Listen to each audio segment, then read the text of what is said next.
Chapter 434. A few minutes later, the dozens of mage towers standing near the eastern city wall released a cold wind at the same time. This cold wind suddenly blew across the moat, and in just a few seconds, more than 5 kilometers of the eastern moat was completely frozen. The orcs who were dripping in the moat were instantly killed. They suddenly realized that the more they walked, the slower and colder it became.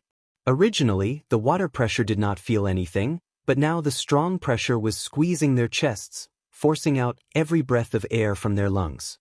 Uncomfortable, cold, and hopeless. At least 2,000 orcs were frozen to death in the frozen moat. Standing in the tallest mage tower, Marion of the Silver Moon Parliament looked at the mage tower in front of her with a little disdain. Only a 100% increase? Forget it, it's better than nothing. I can't expect anything good to come out of this barren magic civilization. After talking to herself, Marion smiled coldly and immediately contacted all her subordinates with magic. In the name of Quell, Dorii. Frozen Forest. In the Magic Communication Network, the voices of hundreds and thousands of high elf mages sounded at the same time. In the name of Quell, Dorii. In the next moment, all the mage towers in the eastern part of the entire Lordaeron kingdom moved. The spire of the mage tower near the palace was the first to emit a soft white light. The atmosphere was vibrating, and white frost elements could be seen condensing into light spots the size of snowflakes, quickly gathering on the various mage towers. Many grains of sand formed a tower. Water gathered to form a river. Rivers flowed into the sea. The mage towers violently extracted the water elements of the entire city, and then used a visible beam of light to transmit the water elements to the mage towers near the city wall. Princess Kalia, who was standing on the balcony, was surprised to see a huge white network forming in the sky above the entire eastern city.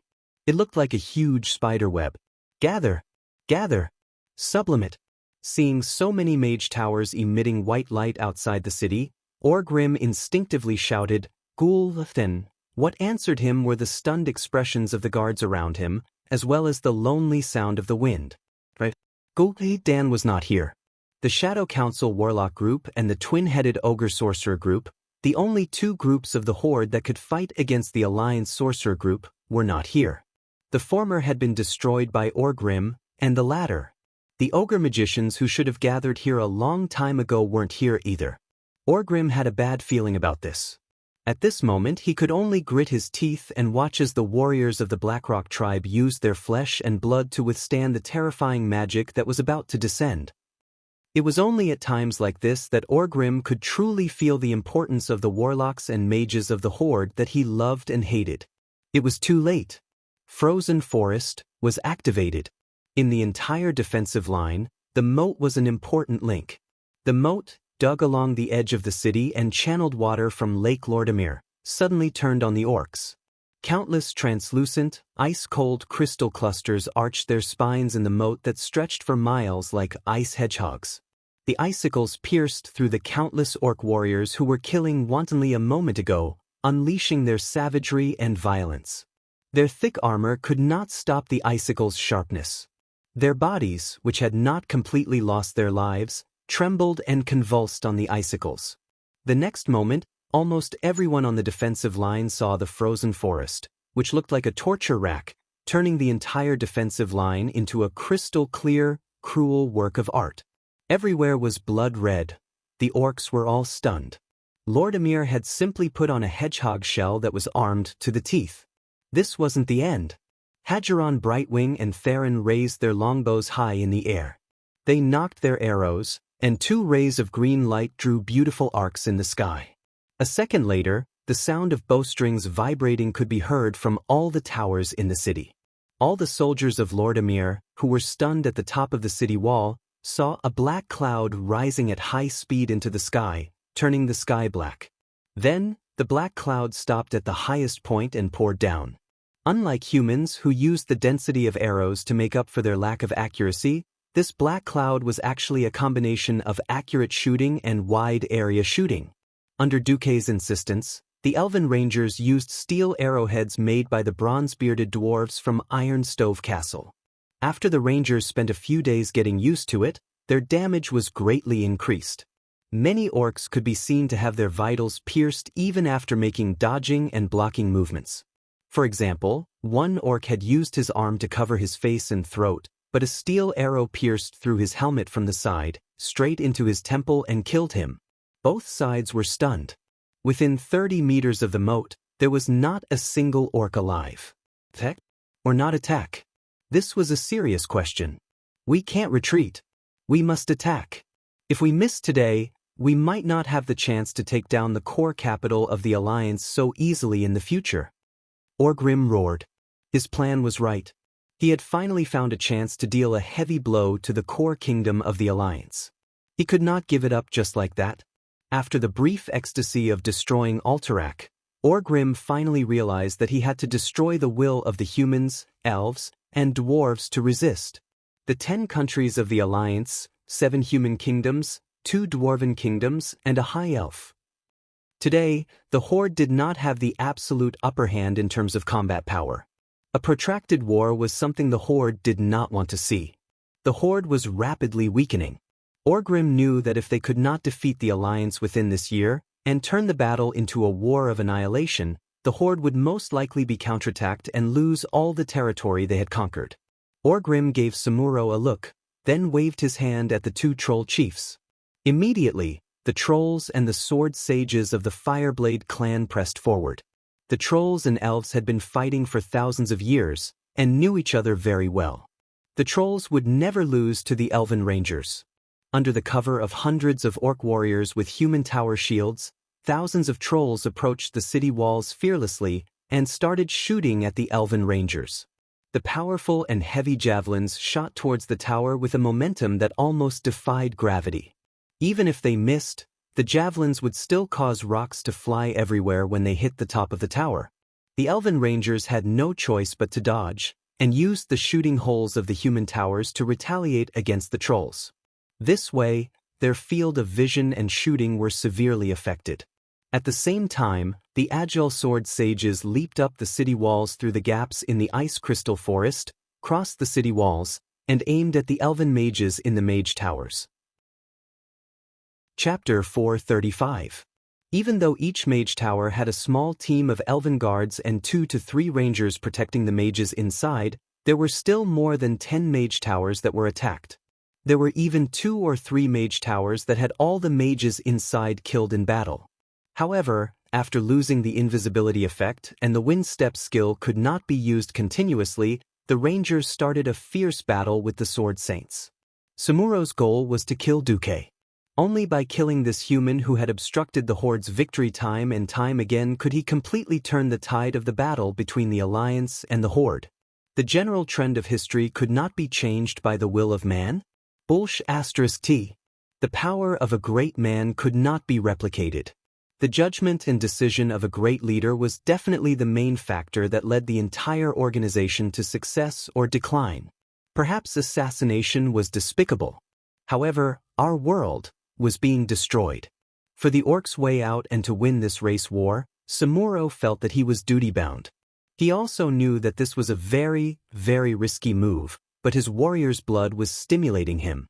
The rapid secretion of adrenaline in his body made him fall into a very excited state. His heart was beating faster and every blood vessel in his body was circulating at a high speed. However, his mind was blank. He pounced at Duque, who was on a mage tower at high speed. When he saw Duque, who was originally looking into the distance expressionlessly, suddenly looking at him and his team of sword saints, a cruel and cold smile appeared at the corner of his mouth. It was the smile of a hunter looking at his prey. Not good. Duque was prepared. That's right. From the moment Samuro killed Eden Pyreus, Duque was determined to kill Samuro and the sword saints of the Fireblade clan. One could be a thief for 1,000 days, but not a thief for 1,000 days. Apart from the disgusting undead clan, there was only one Duque in the world who could be resurrected. The other important members, even Lothar, who was the best at fighting, did not dare to say that he could definitely dodge Samuro's sneak attack. The other Fireblade sword saints were easy to deal with, but Samuro had to die. He had the highest tier of Gale Steps and Fatal Strike skills, and he had a wealth of battle experience. If he couldn't assassinate him, he would fight him head-on. If he couldn't defeat him head-on, he would run. Who else would he kill if he didn't? These were the key reasons why Samuro had become Duke's must-kill target. Around Duke, there were also a large number of demon spirits. Different from ordinary demons and spirits, these demons and spirits were disguised as all kinds of things, be it stones or scattered supplies. They were all the most common things on the battlefield. They did not sound the alarm directly, but were directly connected to Duke's system. In front of so many demon spirits, Samuro and his Sword Saint team have nowhere to hide. Have you finished writing your will? Samuro. Along with Duke's cold voice, Duke suddenly put his hands together and clenched his opened fingers into a fist. Immediately, a raging flame rose from Samuro's feet. The sound of the explosion resounded on the long street. Of course, the invisibility was immediately broken. Including Samuro, 3 of the 9 sacred swordsmen were blasted away and turned into a pile of charred meat in midair as they couldn't withstand the violent explosion. The remaining 6 were mostly covered in dust. Only Samuro was in a better condition, but he was also battered and exhausted. "Let's go," Samuro shouted to the remaining Sword Saints. Sword Saints were not suitable for the harsh environment and the battlefield with wide area continuous damage. The price of overpolarizing attack power, speed, and dodging ability was that their physique was relatively weak. They were not like most beastmen who were born with a certain amount of elemental resistance. As for magic damage, they would take it all in. What made Samuro most uneasy was that there were huge ice walls rising from all directions at the same time. In the blink of an eye, they had grown from one person's height to 2 people's height. Furthermore, they were rapidly closing in the middle. This was to create a huge ice cover to trap all the Sword Saints. Samuro let out a beast-like roar. He was the first to brandish a ball of sword light to protect himself. Then he charged out like an arrow. At the same time, there were at least 5 green figures pouncing over from outside. Dang dang dang dang. The continuous sounds of weapons clashing converged into one. 2 Sword Saints turned into corpses and fell from the sky. 3 Sword Saints were knocked back. After Samuro and a slender figure exchanged 13 attacks in a split second, both of them flew backwards. Samuro returned to the range of the ice barrier, while the other party flew 3 body lengths backwards in the air. Her pretty face was flushed. But when Samuro raised his head, he realized that the ice cover was actually less than 10 feet away from closing. He could now clearly see his opponent. It was a silver-haired female high elf who looked very beautiful from a human's point of view. Her skills and talent were not bad, but her aura was still lacking. The 2 female high elves who had just killed his 2 subordinates also pounced at him again. Samuro had a faint premonition that this was his last attack. If he failed, he would lose his last chance to escape. In reality, that was exactly the case. The 4 Windrunner sisters, Hageron and Lore, Thema, especially the last 2, had been dragged here by Duke after the first round of attacks. It was not an exaggeration to say that the 6 strongest rangers in the world were all here just to ambush Samuro. This showed how important Duke was to Samuro. The one who exchanged blows with Samuro was Sasha. She was at a disadvantage by half a move, but it created an opportunity for Aurelia and Servanas to attack again. The 2 slender figures were about to fight with Samuro. Samuro gritted his teeth and directly activated Blade Storm. The 6 figures dodged again. They surrounded Samuro but did not approach him at all, allowing Samuro to vent his anger into the air. Blade Storm could not be stopped just because he wanted it to. The price of an attack that could destroy the heavens and the earth was that one's movement would slow down and the exhaustion after the big move. Duque was not annoyed. He leisurely gathered an ice ball the size of a carriage and threw it over. "Aren't you very good at shaving ice? So what if you cut some shaved ice for me?" Duque mocked. It was fine for Aurelia as she held it in. Sasha, who had a low threshold for laughter, burst out laughing. The 6 High Elf Ranger heroes stood in 6 different directions and stared at Samuro. At this moment, Samuro was like a clown dancing in the enemy's cage. It was laughable and pathetic. He was not willing. He was not willing. He knew that the chances of escaping and winning were very slim. He still entered the invisibility state of wind step the moment Blade Storm stopped. He wanted to give a final blow to Duque, no, any high elf warrior present. Chapter 436. Unfortunately, Samuro was hit. 6 flares shot out in an instant, teaching him and the sword saint who followed him a lesson. Flares, a common skill of hunters and rangers. This wasn't a skill that could bring out thieves and sword saints who were in stealth with a light bullet that emitted light and heat. It had nothing to do with science or physics. Flares contained the extension of the ranger's willpower. Was there something distorting the light? Was there an invisible creature expelling the air? Everything became visible under the flares that condensed the ranger's willpower. That was why hunters and rangers could only use 1 flare at a time. Now, 6 top rangers were shooting flares at the same time. If there were 2 less, Samuro might still have a chance to escape. Unfortunately, there were 6 of them, covering all directions. Samuro was immediately illuminated. The moment the burly green figure was illuminated, Samuro stopped moving. His muscles were still strong and full of strength. His body still looked extremely strong, but everyone knew that he was weak. He was the hero in the eyes of the tribe, the thorn in the flesh of the alliance, the nightmare of the kings. Unfortunately, all of Samuro's fame would become history in a while. Humph. The sword saint who had been beaten back into the ice shield let out the last groan of his life. In order not to affect Samuro's last chance to escape as the new chief of the Fireblade clan, they would try their best not to disturb Samuro even if they had to die. In the end, a teardrop from his left eye tore open Samuro's determined face.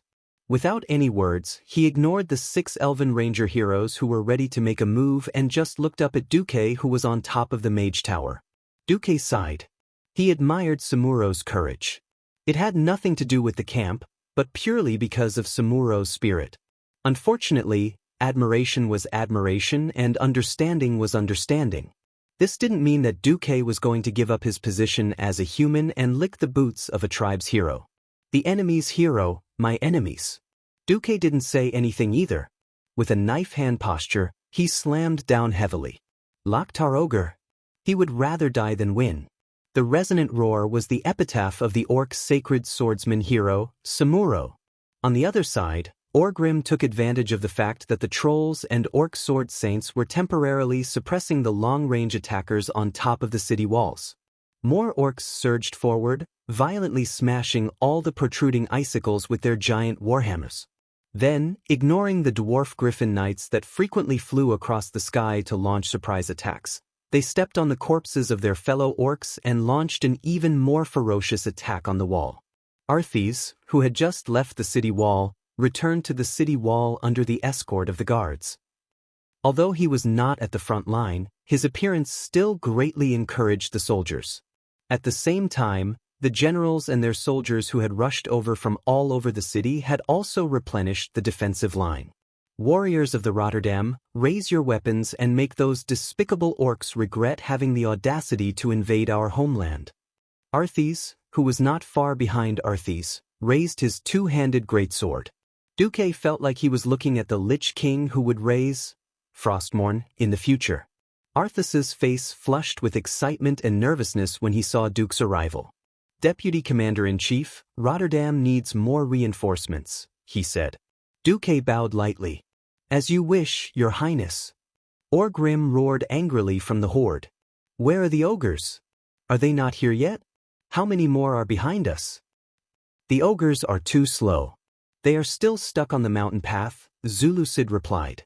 You know that other than the twin-headed ogre mage, no one can command those idiots better. Then what about our men? The mountain path is too narrow.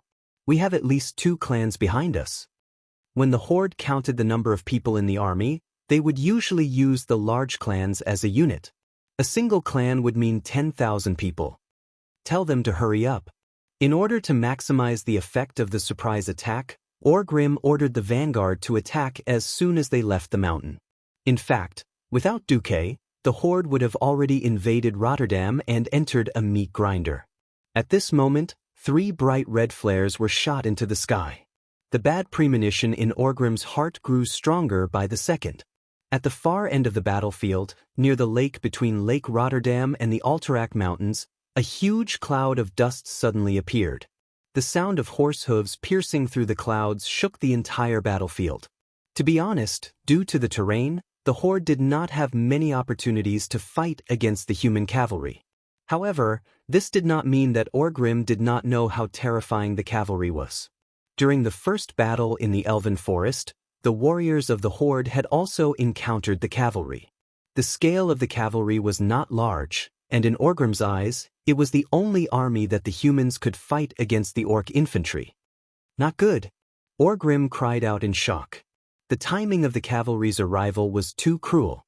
It was the exact moment when the horde could not spare any strength to attack. On the southeast side of the lake, 3 huge flags were fluttering in the wind. The Alterac Mountain Eagle flag with an orange background. The Highland Knights flag with a red background. The Golden Lion flag of Stormwind with a blue background. No one would have thought that long before the fall of Alterac, Duque had already transferred the Highland Knights and the Royal Knights of Stormwind here. Now, after joining General Haas's Eagle Knights, there were as many as 2,500 knights and 7,000 cavalrymen gathered at the lakeside. They rode their horses to the battlefield from their hiding place and quickly spread out their formation. The 3 generals stepped out. For the fall of Alterac. General Haas closed his visor. For the blood debt of the Arthi Highlands. King Salas Tolbane held his lance. For the destruction of Stormwind City and the wrath of the kingdom. King Lang Rin raised his sword high. Charge! Bolvar Fordragon took the lead and opened the way. He was like a spear, holding his warhammer in front of him. He stabbed his horse with a spur, and in pain, the horse charged at the orc army at high speed. Most of the orcs were focused on the city wall. The white wall was unexpectedly strong, and only a few dents appeared under their fierce attacks. Only a few of the orcs heard Orgrim's command and turned around to stop the horsemen and riders from advancing. Chapter 437. In a frontal assault, there were not many troops that could match the beastmen's infantry. The beastmen, who were taller than their horses, did not fear the human cavalry at all. As long as they avoided the first wave of spears, then even if the humans and their warhorses charged forward, the chances of both sides killing each other would be 50-50. But now, it was the human cavalry that was charging at the rear. Orgrim could almost foresee that a tragedy was about to unfold. Bolvar's warhorse panted heavily, its 4 hooves trampling on the ground seeming incomparably heavy. Of course, when one of the beastmen turned around to look, his mouth opened wide in shock. What did he see? A skewer of beastmen. Bolvar relied on his unscientific power of holy light to directly transform into a Saint Seiya. One had to know that the middle part of a lance was made with a fragile and easily broken spear. This was to prevent the powerful recoil from knocking the knight off his horse after stabbing the enemy. However, with the infusion of holy light, the lance that should have broken on its own was turned into a steel spear by Bolvar. He pierced through 3 beastmen in one go, and continued to rely on his powerful momentum and holy light to charge into the enemy formation. 3, 4, 5. In the end, 7 beastmen were stabbed to death by Bolvar's specially lengthened 6-meter lance. Only when the 7th beastman was pierced did Bolvar let go of the lance that had finally exploded, leaving the bunch of beastmen to struggle on the ground. The moment he let go, Bolvar accurately grabbed the warhammer that was tied to the right side of his saddle. Before touching the next enemy, the huge warhammer had already spun in a circle in the air. One of the beastmen opened his mouth, not knowing if he was about to warn his companion or roar, but Bolvar's warhammer easily smashed his lower jaw like a polo ball. This strike had also broken his neck at the same time. The beastman flew backwards and fell in front of Bolvar. Bolvar rode on his warhorse and trampled over him. Behind him were the knights galloping on their horses. The reason why knights were a few levels higher than cavalry was because a qualified knight had to go through at least 5 years of training. From noble etiquette to knight's creed, from horsemanship, spear skills to swordsmanship, all sorts of combat skills were nurtured. It was not an exaggeration to say that the effort needed to nurture a qualified knight was enough to nurture 100 cavalry. It was precisely because the elites of the three countries had gathered together that they were able to gather so many knights. Almost every knight had gained something from the first round of attacks. They perfectly cut a huge hole in the orc formation, and the cavalry behind them waved their longswords and warhammers, further increasing the chaos among the orcs. The entire orc rear army was cut into pieces by the cavalry of the three kingdoms. Following closely behind the cavalry was the infantry. Compared to the magnificent formation of the cavalry, the infantry was a little lacking. 20,000 Storm King cavalrymen were already all of them. These were infantrymen who had been baptized by the flames of war. They fiercely swept through the scattered beastmen and stabbed the beastmen who turned their heads towards them to death. They followed the footsteps of the cavalry and attempted to quickly cross the entire battlefield and rush to the northeast of Rotterdam. Stop them. We just need to enter the chaotic battle.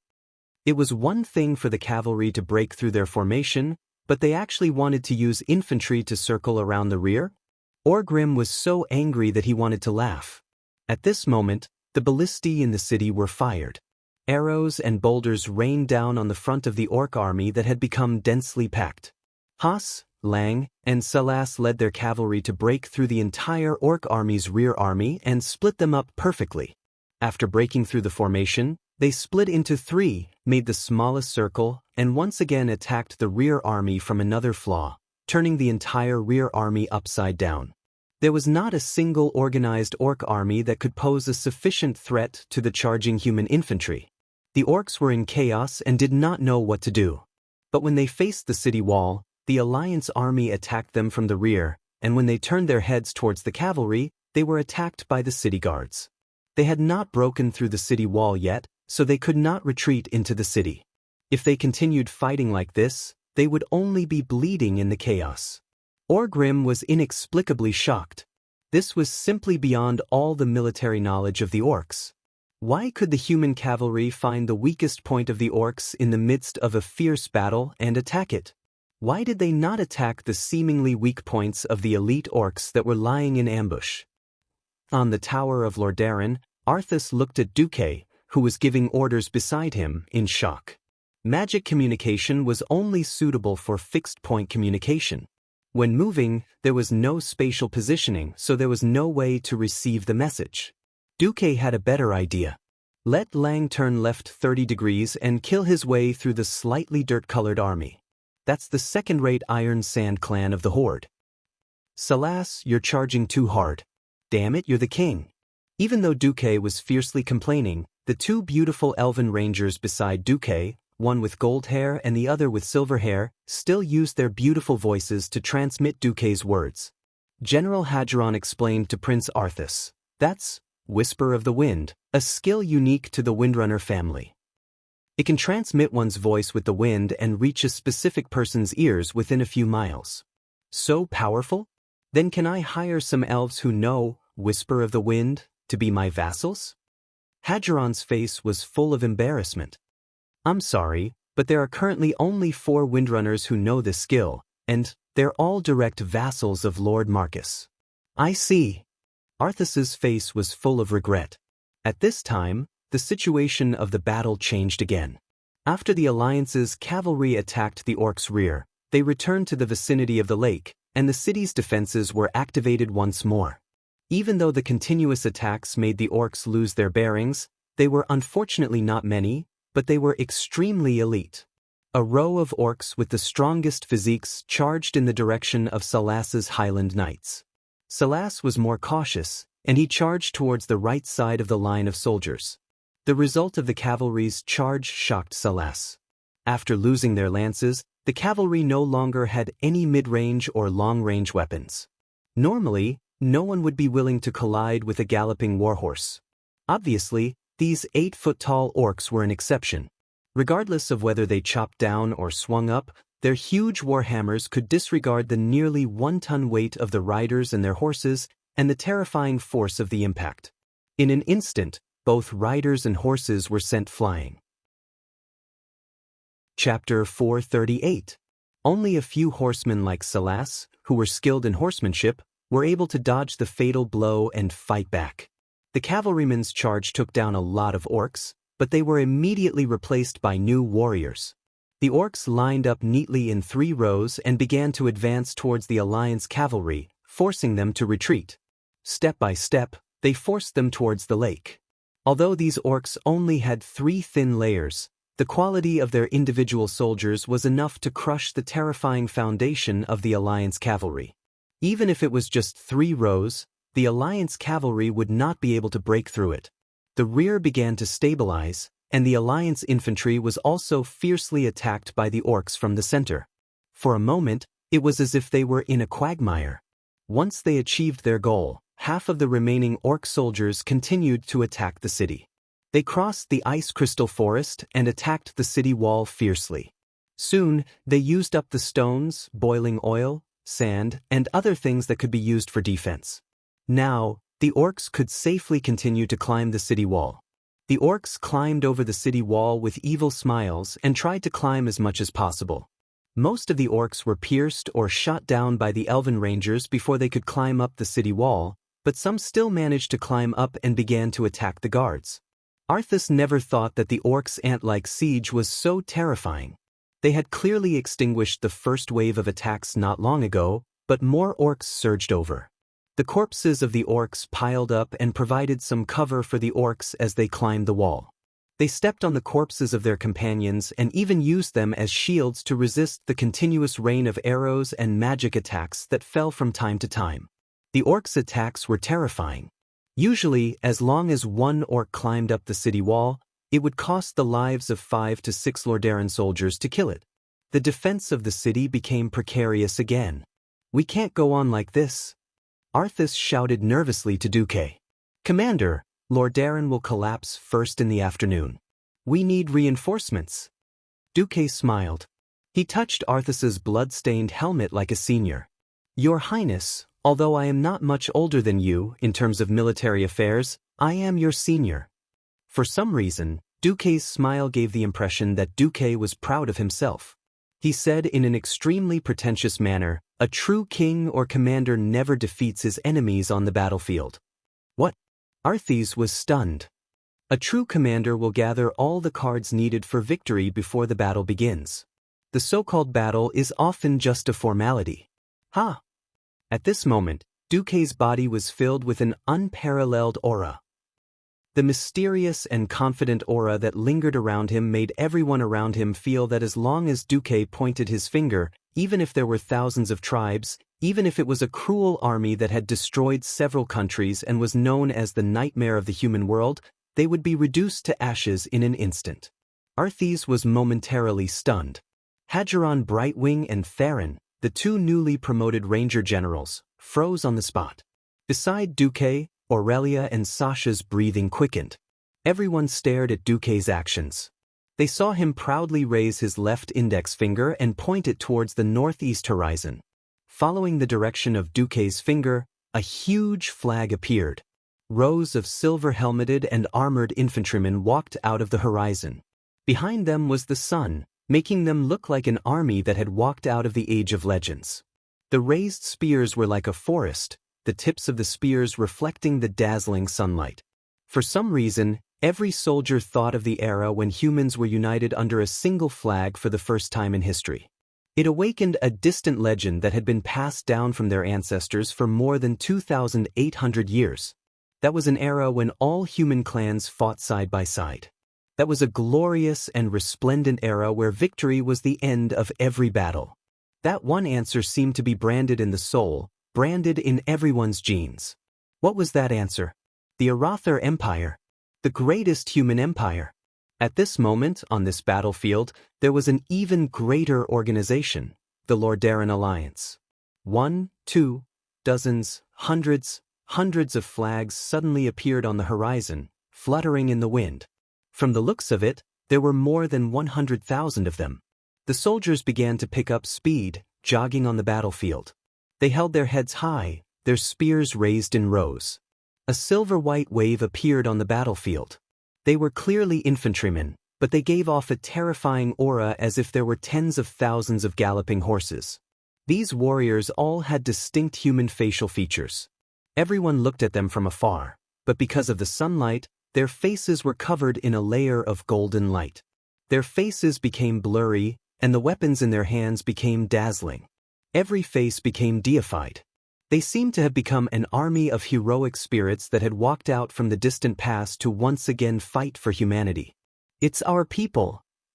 It's our brothers from the Griffin Legion. Reinforcements are here. Long live the Alliance. Every soldier suddenly exploded with greater strength and momentum. The aura that had been suppressed by the Horde rose once again, suppressing the Horde. The redness on Orgrim's face faded. He knew that he had to make a decision.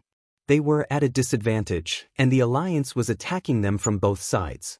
If he had enough time, he might have been able to surround them and attack the reinforcements. He could have taken out one or two of the Alliance's divisions first. But now, the Horde was the one being surrounded. No matter how strong Orgrim's elites were, they only had a little more than 30,000 men. Now that the Alliance's troops had exceeded the Horde's limit, if they continued fighting, they might collapse. At that moment, Zulud brought even worse news to Orgrim. Great Chief, there are many warships on the lake in the south, flying the Dalajan and Gilneas flags. They are less than half a day away from us. I miscalculated. Orgrim's mouth was full of bitterness.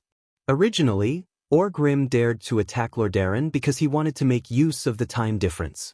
He wanted to take down Lordaeron before the main force returned. In Orgrim's plan, the Lordaeron army should return first, followed by Grom's 100,000 soldiers. The allied forces of Dalaran and Gilneas, who were further south, should be the last to arrive. But now, the Alliance used their original advantage on Lordaeron Lake to mobilize ships to send reinforcements to Lordaeron. If that was the case, the troops in Lordaeron would exceed 200,000 in a day. Even with Grom's troops, they still wouldn't be able to take them down. After thinking for a while, Orgrim finally shouted out the most bitter word he could think of. Retreat. Chapter 439. Before the arrival of the Allied army from the northeast, the tribe retreated like the ebb tide of the sea. They even avoided the Alliance infantrymen who had circled to the rear of the tribe and were nailed there like a mainstay. At this moment, Dooku only lacked a feather fan and a sage-like robe. Then he could go and pretend to be a pig. The smile on his face made him look like he was full of confidence.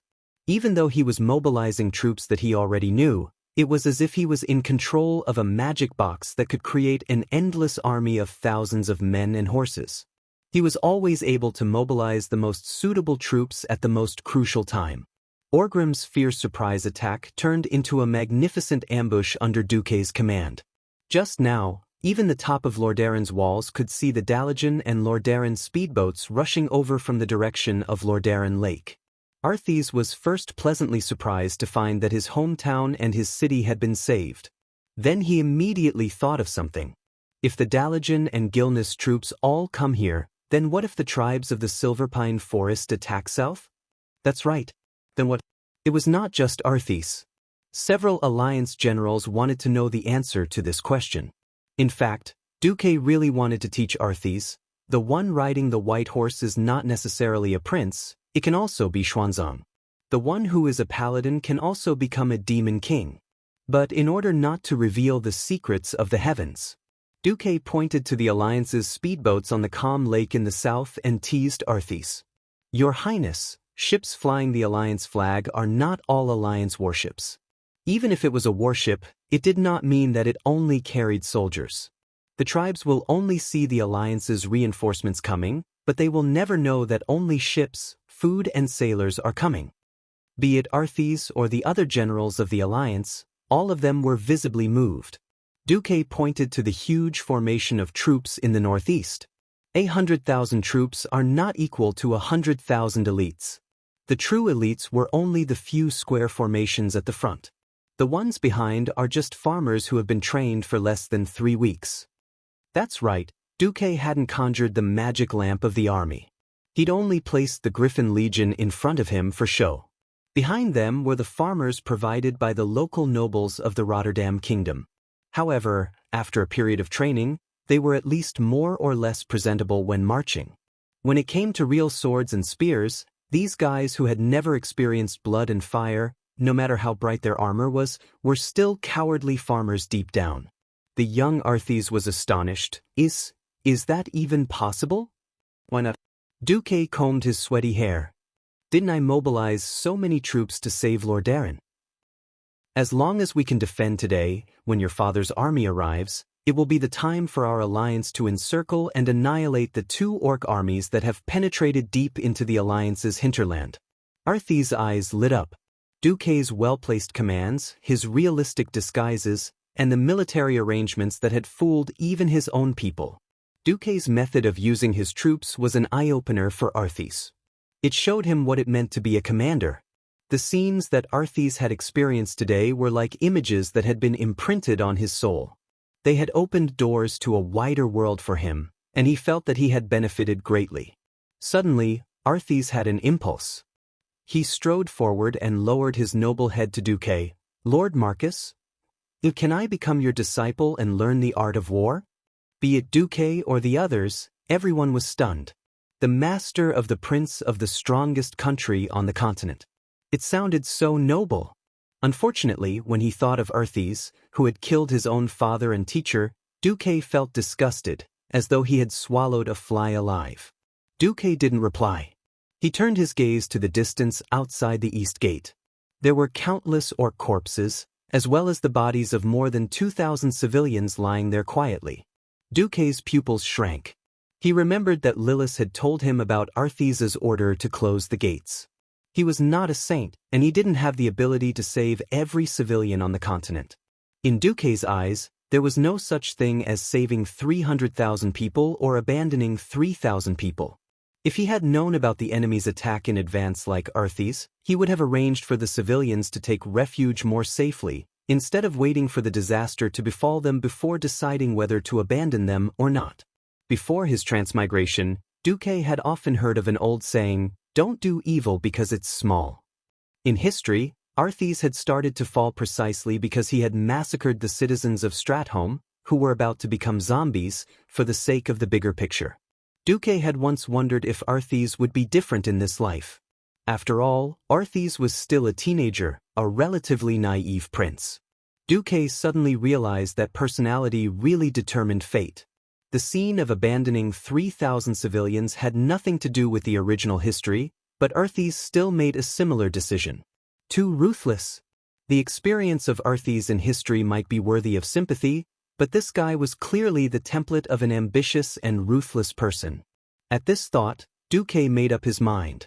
He pointed outside the east gate. A commander can be said to have to make the decision of who to let die at every moment. But the original intention of a commander is to protect the country and the people.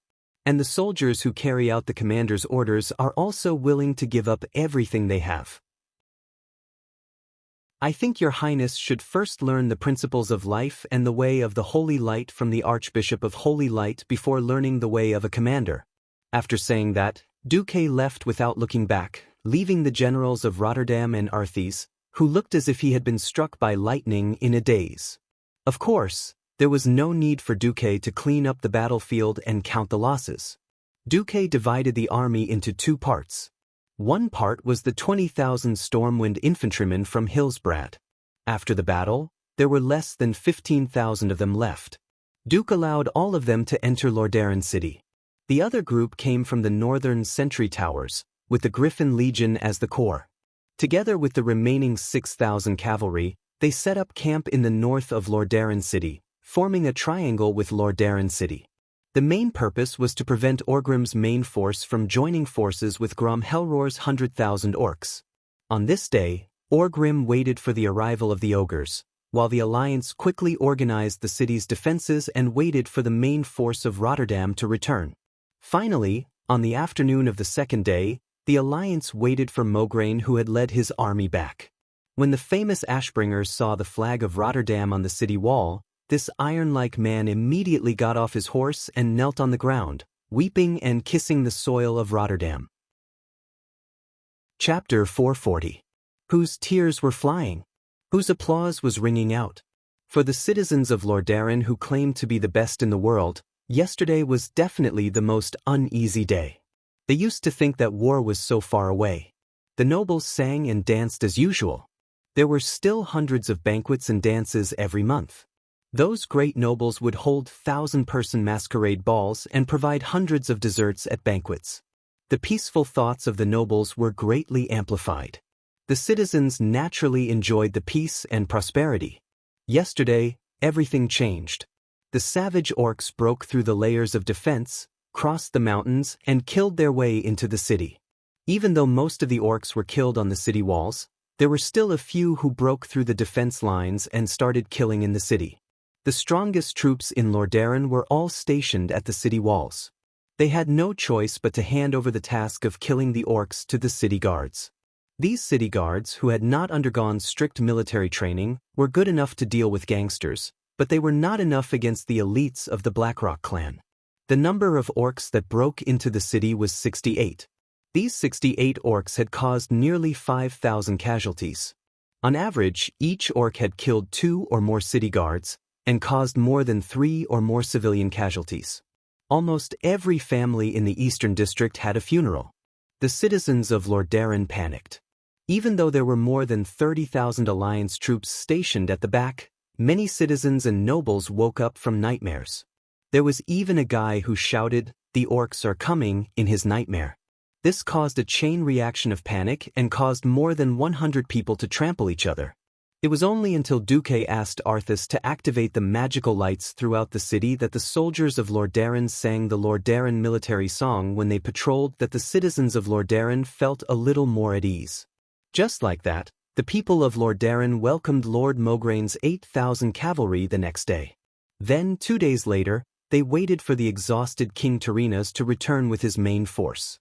Even though they were forced to return, Tarinas and his infantry were welcomed back like heroes. Almost every citizen gathered at the West Gate and welcomed the return of their army with the most passionate and sincere cheers. This was not a triumphant return worth bragging about. All the people wanted was a sense of security. Tarinas was not in the mood to deal with the enthusiastic people. He hurried back to the palace. There, Deputy Commander Duque, General Lang, General Salas, General Kudrin, and Major General Haas had been waiting for a long time. Tarinas did not put on any airs as the leader of the alliance. He followed the rules of the alliance and bowed to Duque, Lang, and the other kings. "Thank you very much, Deputy Commander-in-Chief, the 3 generals, and our allies for the rescue of Rotterdam City. Without your help, Lordaeron would be forever shamed." Tarinas was serious. If it wasn't for Duque, he would be a stray dog now. "You're too polite, alliance leader. Didn't we establish this alliance to help each other today? If we don't work together, humans, dwarves, and elves will all be killed by the horde. We may not even be qualified to be slaves." Duque was also very polite. The kings exchanged pleasantries as well. After the necessary formalities, Tarinas did not hesitate. "All right, let me get straight to the point. Although I also think that 300,000 soldiers are needed to ensure that Rotterdam City will not be attacked by the horde, the truth is that Rotterdam City does not have enough food to sustain 300,000 soldiers and 400,000 civilians for a long period of time. In the past, Rotterdam has always been providing food, weapons, and soldiers to the various countries. Now, it's Rotterdam's turn to need the support of the various countries." He spread out his palms, asking for money, rations, soldiers, everything. The leaders of the various countries felt bitter. The Wildhammer dwarves almost never farmed. They lived a half-farming, half-herding life. Usually, they let their griffins fly around the mountains to catch food for themselves. Salas Earthy Highlands had just been plowed by the horde's locusts. If it wasn't for the fact that he didn't need cavalry to defend Torrentburg, he wouldn't have even sent out his soldiers. Alterac's home had just been raided less than a week ago, and there wasn't even a single blade of grass left. After all the twists and turns, Dalaran, which was relatively stable, was the wealthiest among all the countries. The next richest was the Stormwind Kingdom, which had been a disaster for more than a year.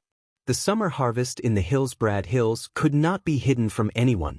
Unfortunately, Stormwind had hundreds of thousands of mouths to feed. As soon as Tarinas spoke, there was an awkward silence. Fortunately, everyone could remain silent except for Duque. The alliance had been fighting with the horde for so long, and everyone had unknowingly gotten used to Duque being the real boss. The coordination was under Duque's control. The logistics and magical fields were under Duque's control. Even the command of most of the country's military, as well as the recruitment of new members, were under Duque's control. If Lothar wasn't busy dealing with the western battlefield, everyone would have almost forgotten that Lothar was the commander-in-chief. There were also troops from Rotterdam, Gilnis, and the Dalagen. Facing the gazes of the kings, Duque's expression was calm. Who said we're going to fight a long and drawn-out battle? Why can't we be more optimistic? Now is the best time for us to wipe out the main force of the horde. As soon as he said that, all the big shots were stunned. Their thoughts really could not keep up with Duque's pace. Weren't the horde invincible now? Didn't they see that no one could stop the horde's advance? The flames of war had already spread across the entire northern continent.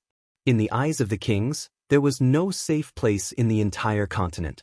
From the southernmost earthy highlands to the northernmost Long Song forest, from the westernmost South Flow coast to the easternmost hinterlands, the horde could be seen everywhere. Even though the alliance had the upper hand on the western battlefield, they could not do anything to the remaining 100,000 horde. Alterac had just been destroyed, and now Duque actually said that they could wipe out the main force of the horde? If it was the Duque from a year ago, he would probably have to face endless doubts and even ridicule at this moment. But now, Tus laughed, Lang laughed, and Kudrin laughed. Almost all the kings who were fighting at the eastern battlefield looked at Duque with kind eyes. Everyone was in a relaxed mood as they waited for Duque to say the answer that they had been waiting for a long time. To be honest, Terenas was very nervous just now. In order to obtain the position of the leader of the alliance, the Rotterdam kingdom had put in a lot of effort. However, he was not sure if his and his country's efforts would be reciprocated at this critical moment. Now, it seemed that the countries of the alliance were not only reliable under Duque's coordination, but could also give him enough surprises. Duque smiled and opened a real-time image of a magic message. Latest news, Gul Dan sold Orgrim. Chapter 441. What? Gul Dan betrayed Orgrim? For most of the higher-ups in the alliance, this was an unbelievable thing. It was as if someone had told them that Duque had betrayed Lothar. Their first reaction was that it was absurd and laughable. They were from the same faction and had always worked closely together. How could they do such a thing? But the image in front of them forced them to believe it. This is an image sent by my subordinate Darniel, who risked his life. The first thing that came into view was a huge sea and a desolate beach. Most of them were confused by this beach, but King Salas Trollbane recognized this coast.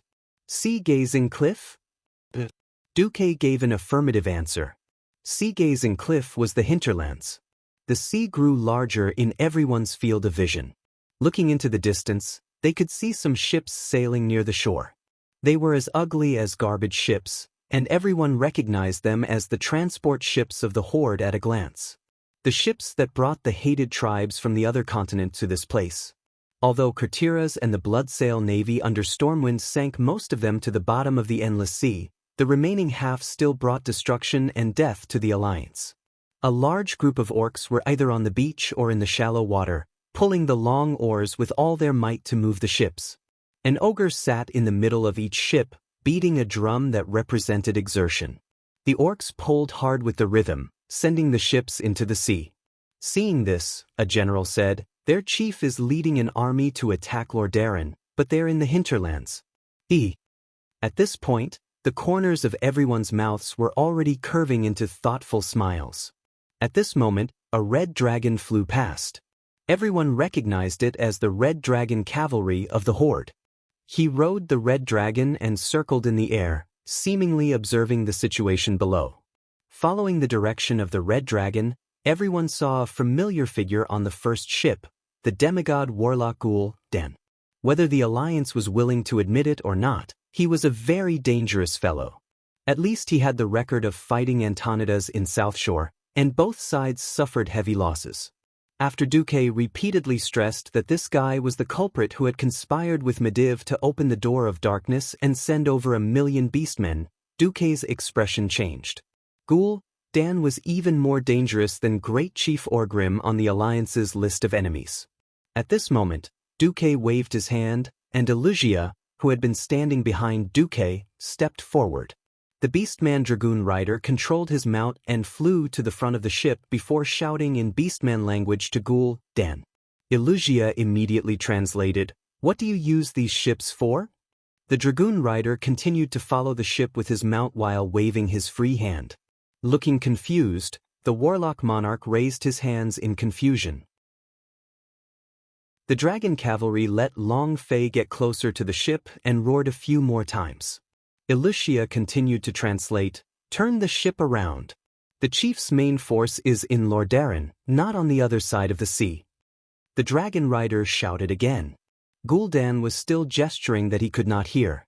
This time, the Beastman flew directly to the top of the ship, less than 30 meters away from the Warlock. Suddenly, Gul'dan's hand shot forward, and 2 green rays shot towards the Dragon Cavalry's chest, while the other shot towards the Red Dragon. Sharp pain exploded in both the Beastman and the Red Dragon. The world around the Dragon Cavalry turned black in an instant. It was a huge black ball of magical energy. Clearly, this ball was rapidly absorbing their lives. By the time the Dragon Cavalry fell from his saddle, he was already a dried corpse. The Red Dragon was not much better off, its huge body withering at a speed visible to the naked eye. But when it fell into the sea, it was suddenly caught by a huge net. Several huge twin-headed ogres fished up the struggling Red Dragon and killed it with a single blow. Then, they skillfully dissected the Red Dragon's corpse on the deck. Clearly, they had done this kind of thing many times. The video ended here. Illusia obediently retreated behind Duque. Duque said, "This is a video from this morning. In fact, from the moment this army retreated from Kuel Salis, I had Kudran's men follow them from afar." The Brute Hammer King nodded. A confident smile appeared on Duque's face. "To the Horde, this is definitely a rebellion. Of course, we have not received any definite information on whether Gul'dan is rebelling or not. But we can be sure that in the upcoming battle around Lordaeron, the Horde will not receive any magical support. No warlocks. No terrifying twin-headed ogre mages. There are only a bunch of muscular bastards who only know how to wield axes and clubs." "Ha, that's great. I don't like those guys anymore. Finally, I can kill to my heart's content." The slightly boorish Kudran laughed loudly with the dwarf's unique loud voice. "If we can get rid of these 2 main forces of the Horde, Torrential Fortress will be saved." King Soras let out a long sigh of relief. Lang clenched his fists. In fact, he was more passionate about destroying the Horde than anyone else. The fall of Stormwind City was a pain in his heart. As long as the Horde was not destroyed, the southern continent's Stormwind City would not be able to recover. Of course, the happiest person was Tarina's. Being trapped in a siege, he was the one who suffered the most. The vast territory of Lordaeron would be cut off, and no one knew what would happen to the other areas. Tarina's was still mature and steady. "All right, I suggest that we urgently summon Chief Lothar to discuss this matter. Of course, I suggest that we strengthen the defenses of the city and wait for Chief Lothar's arrival." Duque's suggestion was naturally seen as reasonable and was unanimously approved. After the meeting, Duque waited outside the hall for an unexpected person, the Prince of Lordaeron, Arthas. "Your Excellency Marcus, can I have a word with you?" Duque hesitated for a moment, but still nodded. They sat down in a side hall, and Arthas seemed to be venting his frustrations as he told List what had happened. "On the night I abandoned the 3,000 civilians, I received a long reprimand from my father. He scolded me for not learning how to be a king.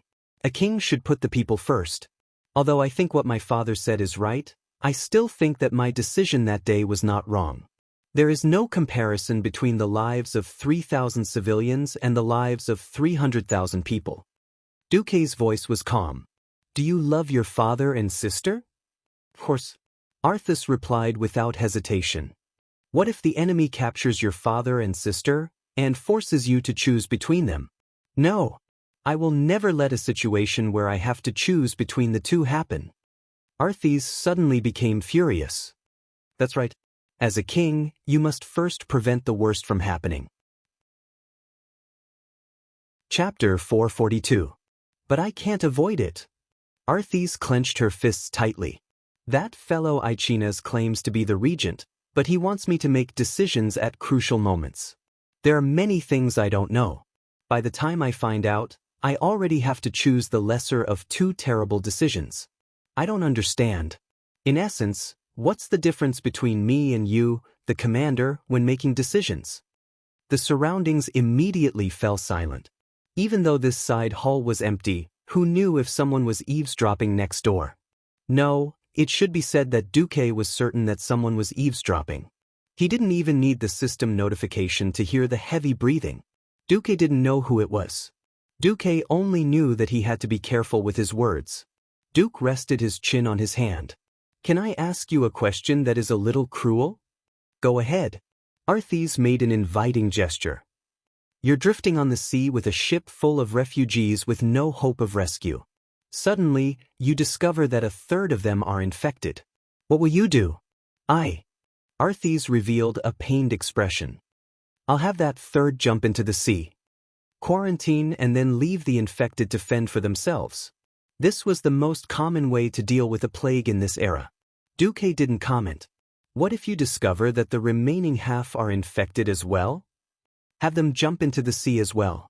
Arthis's voice had already become softer.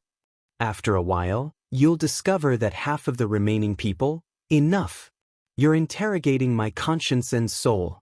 Arthis's eyes were bloodshot as she slammed the table and stood up. No, I'm not interrogating your conscience and soul. Duque looked at Arthis coldly. I'm just telling you, don't use your shallow common sense to judge every problem and force yourself into a dead end. The biggest difference between you and the commander is that you consider problems comprehensively. Comprehensive? I was just asking you what to do. I'm not forcing you to deal with things according to the rules of this era. Arthis was stunned. Then what to do? Duque's voice became stern. Have you learned any medical knowledge? Have you asked if there are any doctors among the refugees? Is there a priest? Have you confirmed the type of plague? Is there any hope of a cure? Arthis was bombarded by 5 consecutive questions, and he tried to defend himself, but I don't have any common sense at all. That's why I asked you to find out if there are any doctors among the refugees. As the commander-in-chief, it doesn't matter if you don't understand. You can just leave it to the experts. You need to appoint someone who looks like the most reliable person to be your advisor. If you don't know how to choose, then let the people in that area choose one themselves. If you can't make a judgment, then let the experts do it for you. Arthis was shocked at first, but after the shock, she felt a kind of heartfelt admiration. It turned out that there was a reason why Duke Marcus, the deputy commander-in-chief of the Alliance and the Horde, who had won so many great battles, was successful. Was this the difference between him and a top commander? That's right. After receiving the warning from the deputy commander, since the regent minister was incompetent, he should shoulder the responsibility and arrange things as comprehensively as possible instead of doing nothing and waiting for the situation to deteriorate before making a painful choice. Arthis lowered his head and bowed deeply to Duke. I've learned a lot. Sir Marcus, I only have one last question. Arthis asked solemnly, what if, in the end, I have no one to rely on and no common sense in this area, and I have to make my own choice? You will avoid the worst situation, and at the same time increase your options. The lack of a better choice itself proves that your vision is too narrow. If your wisdom and insight are not enough to create some better choices for you, then choose the choice that you feel the most guilty about. If you really try your best, your heart will feel better, at least you can comfort yourself. Comfort myself? Arthis was a little dazed, and her whole body was dizzy. As if she was sleepwalking, she thanked Duque again and then left. Duque watched Arthis, who was supposed to become the Lich King in history, leave like this. Duque also sighed. He also felt that it was a pity for the fall of the historical Arthis. This could not be blamed on the historical Arthis. This itself was the plot of the most despicable and shameless demon, the most proficient in human nature. Duque did not know if he could reverse the future of Arthis's fall. Perhaps he could change the tragic fate of death like Lang, the Van Cleef father and daughter, Lilith, and the others. Perhaps he could not, but at least he tried. Instead of regretting doing nothing, it is better to regret after doing it? Duque seemed to be talking to himself in a self-deprecating manner. A crisp female voice suddenly reached Duque's ears. Duque instinctively felt that the voice was a bit familiar. The next second he found out who the owner of the voice was, Princess Kalia Menethil. Duque was dumbfounded. "Your Highness." The girl in a pure white low-cut dress stood alone at the door of the side hall. Looking at the girl, who seemed to be suppressing her excitement and crossing her fingers in front of her chest, Duque suddenly felt a sense of purity. He did not know if there was a slight sigh in his breath. Obviously, at this moment, all the noise disappeared because of the girl's focus. Any other elements would be reduced to impure things. The pure, focused, and even a little fanatical light in the girl's eyes was overwhelming. It almost turned into a physical love, like a prayer that went straight to the heart. Duque almost instantly felt the adoration from the girl's eyes. Princess Kalia is madly in love with me? It had to be said that Princess Kalia was indeed a stunning beauty. Her exposed skin was crystal clear, and her body was so slender that it was like porcelain that would shatter with a touch. Her whole body exuded a kind of beauty that made people lose their minds. The problem was, Duque had never had any feelings for Princess Kalia. In Duque's eyes, the royal family of Lordaeron was a trap. He had no intention of befriending the royal family of Lordaeron at all. When he met Princess Kalia's eyes, Duque was stunned.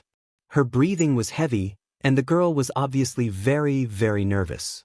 She seemed to have forgotten what she should say. The princess's voice was full of trembling, and she was a little incoherent. "That day, thank you for the rose. But I was most touched. When Lordaeron was about to be destroyed, you saved the whole city, and me. That's what I should do. Can you let me be your follower?" Duque was stunned again. Chapter 443. When Duque said, "This is what I should do," the girl was in a state of confusion. The girl's mouth opened and closed slightly, shouting silently, "Duque, I've been." The girl's heart was like a willow branch swaying in the wind, wavering. The thumping of her heart could be heard clearly, shaking her eardrums and chest. Her chest was so uncomfortable that overflowing feeling was like a volcano was about to erupt in her chest, as if it was going to tear her heart apart and break out in the next moment. The air had become dry, and her mouth was half opened like a machine with a locked angle, unable to open any wider. The slightly warm air invaded her lungs, and when she exhaled, it made her entire trachea and mouth feel like it was on fire. She was embarrassed, but her rationality was frantically urging her to take action. Duke Marcus was the most outstanding young man of this generation in the Alliance of the 10 Nations, the greatest hero. There was no one else like him. He was busy, glorious, and the hope of all mankind.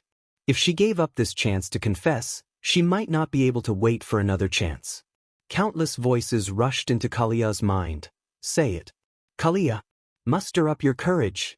Kalia, aren't you determined to be like those young girls courageously pursuing their love in novels, and grasp your own happiness?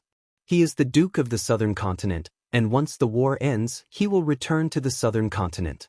Father, who always wants to obtain more territory for Lordaeron, will not allow you to marry far away." Although she had the most glorious background in the entire continent, she was very clear that this princess identity that all women were envious of was not valued by Duque. There was no deliberate flattery, no fear of keeping a respectful distance, only a kind of calmness. Neither servile nor overbearing, but a gaze that made people feel extremely comfortable. This was what she wanted. This kind of young hero was what she had been chasing after in her dreams countless times. She shouted in her heart again, "Take action. Kalia." Her rationality was driving her to take action, and then Kalia mustered up every drop of courage in her body, and what she thought was a shout was actually the volume of her voice.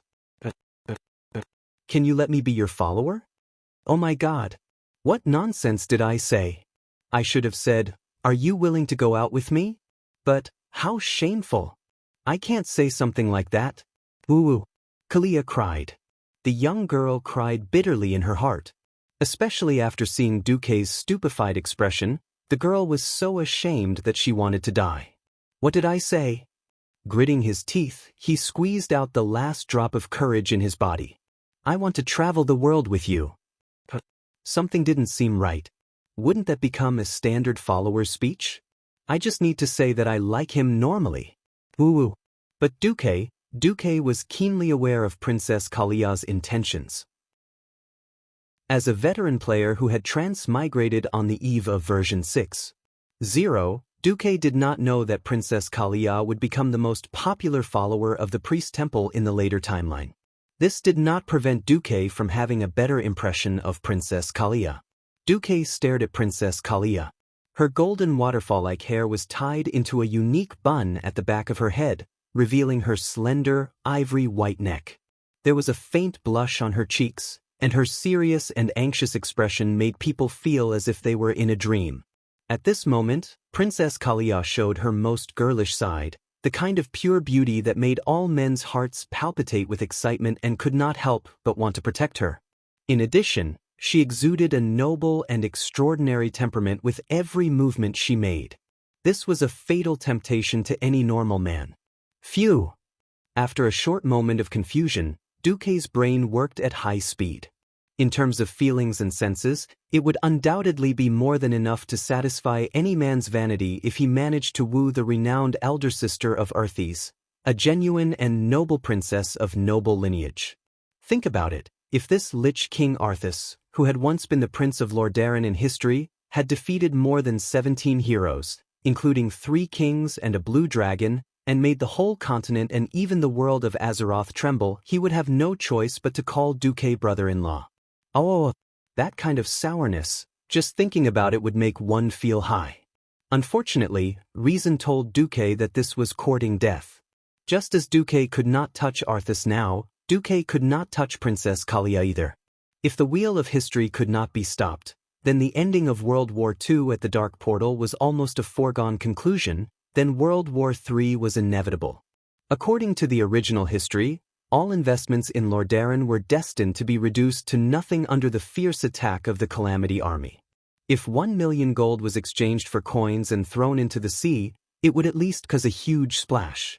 However, investing in Lordaeron in any form was destined to fail. It was not the kind that would fail from the end of the street, but directly to the center of the earth. Thinking of this, Duque made a decision. The princess would accept it, but he would not let Lordaeron get a single cent. Duque shamelessly used the moral integrity of a Mediv. At this moment, Duque was possessed by a saint. Unknowingly, he had the purest temperament and the greatest sentiment. Duque's gentle smile, those eyes that seemed to be able to suck in one's heart, and that magnetic voice intoxicated the inexperienced Princess Kalia. There are as many people who wish to become my follower as there are stars in the sky. Kalia, what do you know? Princess Kalia was sensitive to the fact that Duque did not use words that made her uncomfortable like princess or highness, but called her by her name more intimately. It was clearly a very common thing in people's daily lives, but it made Kalia ecstatic. Can I call you Duque? Duque nodded with a smile. I'm actually an intermediate commandment priest. After saying that, Kalia showed Duque her holy light. It was indeed extremely pure holy light, and her cultivation was not low. Duque was dumbfounded. Duque had taken in many subordinates. There were a few future marshals and heroes.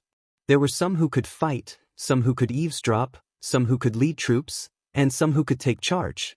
However, there was really no pure healing profession. A priest who specialized in healing was a big healer. A big healer. Do you understand? A group of old men fighting bloody battles at the front and almost dying from serious injuries. To revive them, they often relied on the most crucial mouthful of milk. Oh no, greater healing skill. At this moment, Duque was even more determined to abduct Princess Kalia. Chapter 444. Not a bad holy light. Kalia, you pass. Then, Duque smiled, I've received your kindness. I'm not an unreasonable person who ignores a good wish. Do you want to get rid of this suffocating life in the palace? Get rid of this suffocating life? In Kalia's pitch-black mental world, a bolt of azure lightning suddenly flashed, almost illuminating her entire soul. A suffocating life. Even though there were countless people around her who envied her, who knew the pain and suffering she had gone through. Since she was young, she had received the strictest training in palace etiquette. She had to smile without showing her teeth, wave her hands to limit the angle, take every step according to etiquette, straighten her neck, level her eyes, and wear that suffocating corset every day. For the sake of her figure, she could only eat a little, no matter how good the food was. Kalia, you're going to marry a future king. You must have the strictest requirements for yourself. Mother said this every day. She lived like a puppet every day, all kinds of lessons followed one after another. She had to be stared at every moment, every minute, and every second. When had she ever truly had her own space and time? She was infatuated with Duque. Was she really infatuated with a hero? Or did she yearn for that kind of safety and freedom? Kalia's eyes turned red in an instant. Can I really do it? Won't I bring trouble to you, Duque?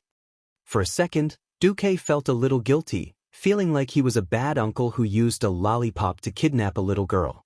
But thinking of the despicable things that Tarinas did after the Second War of the Dark Portal, and how Tarinas allowed the orcs to have a chance to rise again, Duque felt no more guilt.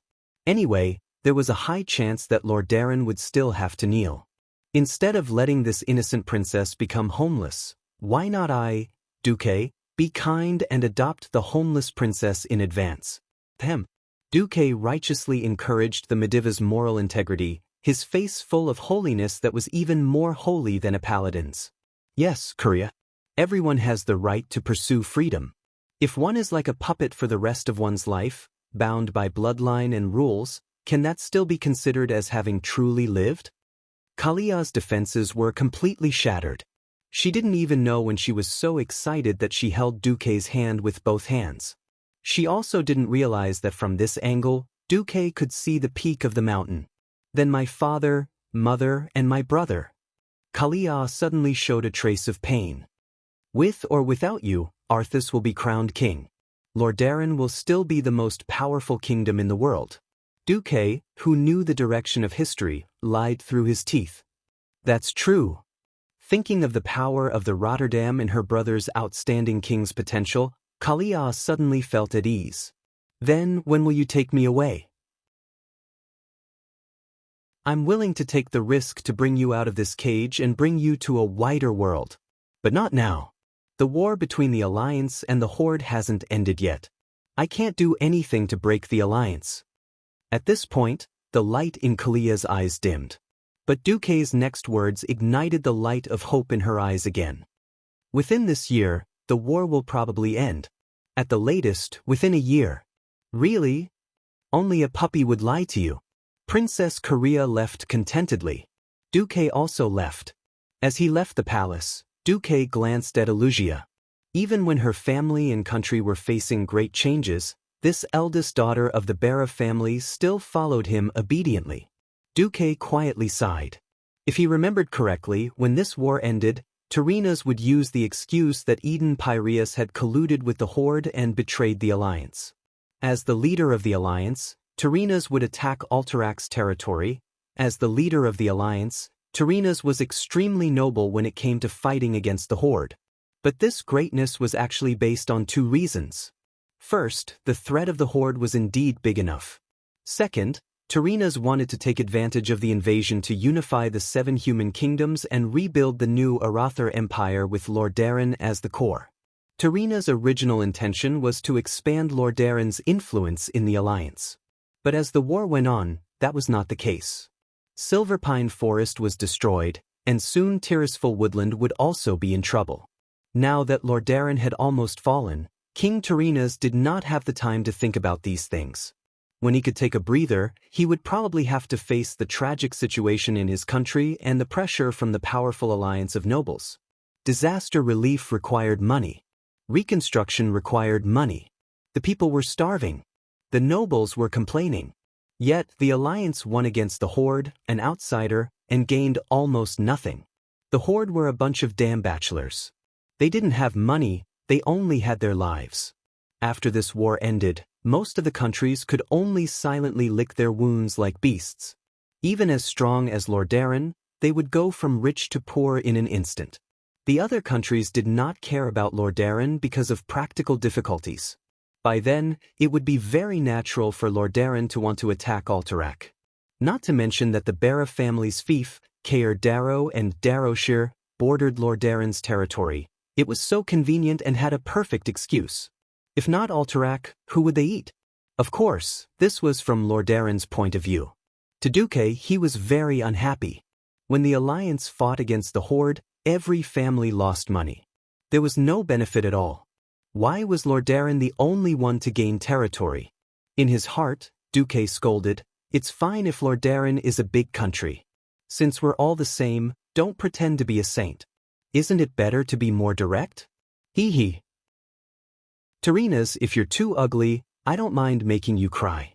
Since he had transmigrated and knew the general direction of history, Duque would be too stupid not to make arrangements. No one knew that Duque had made so many arrangements before the end of the war. They only knew that the diligent deputy commander visited the leaders of several countries to coordinate the troops again. Then, on the second day, Lothar arrived. The brave Lothar arrived on a griffin. Duque, without saying anything else, Lothar came up and gave Duque a bear hug. "It's been hard on you." Lothar did not say it out loud, but his eyes were already wet. Then, Lang came up too, and the two of them hugged each other tightly. Chapter 445. It hadn't been an easy day. The situation of the battle had been reported to Lothar.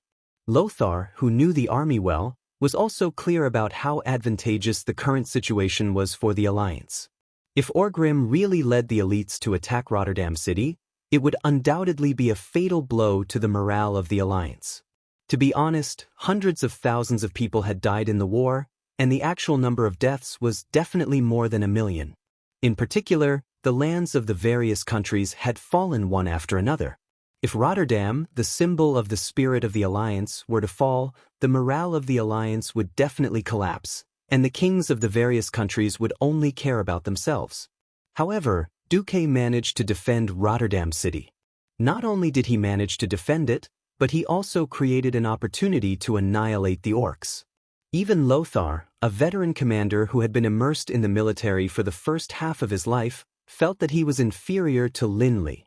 At the beginning of the establishment of the alliance, Lang and Anduin had the mentality that they would die on the battlefield even if they had to cling to the ideals of restoring their nation.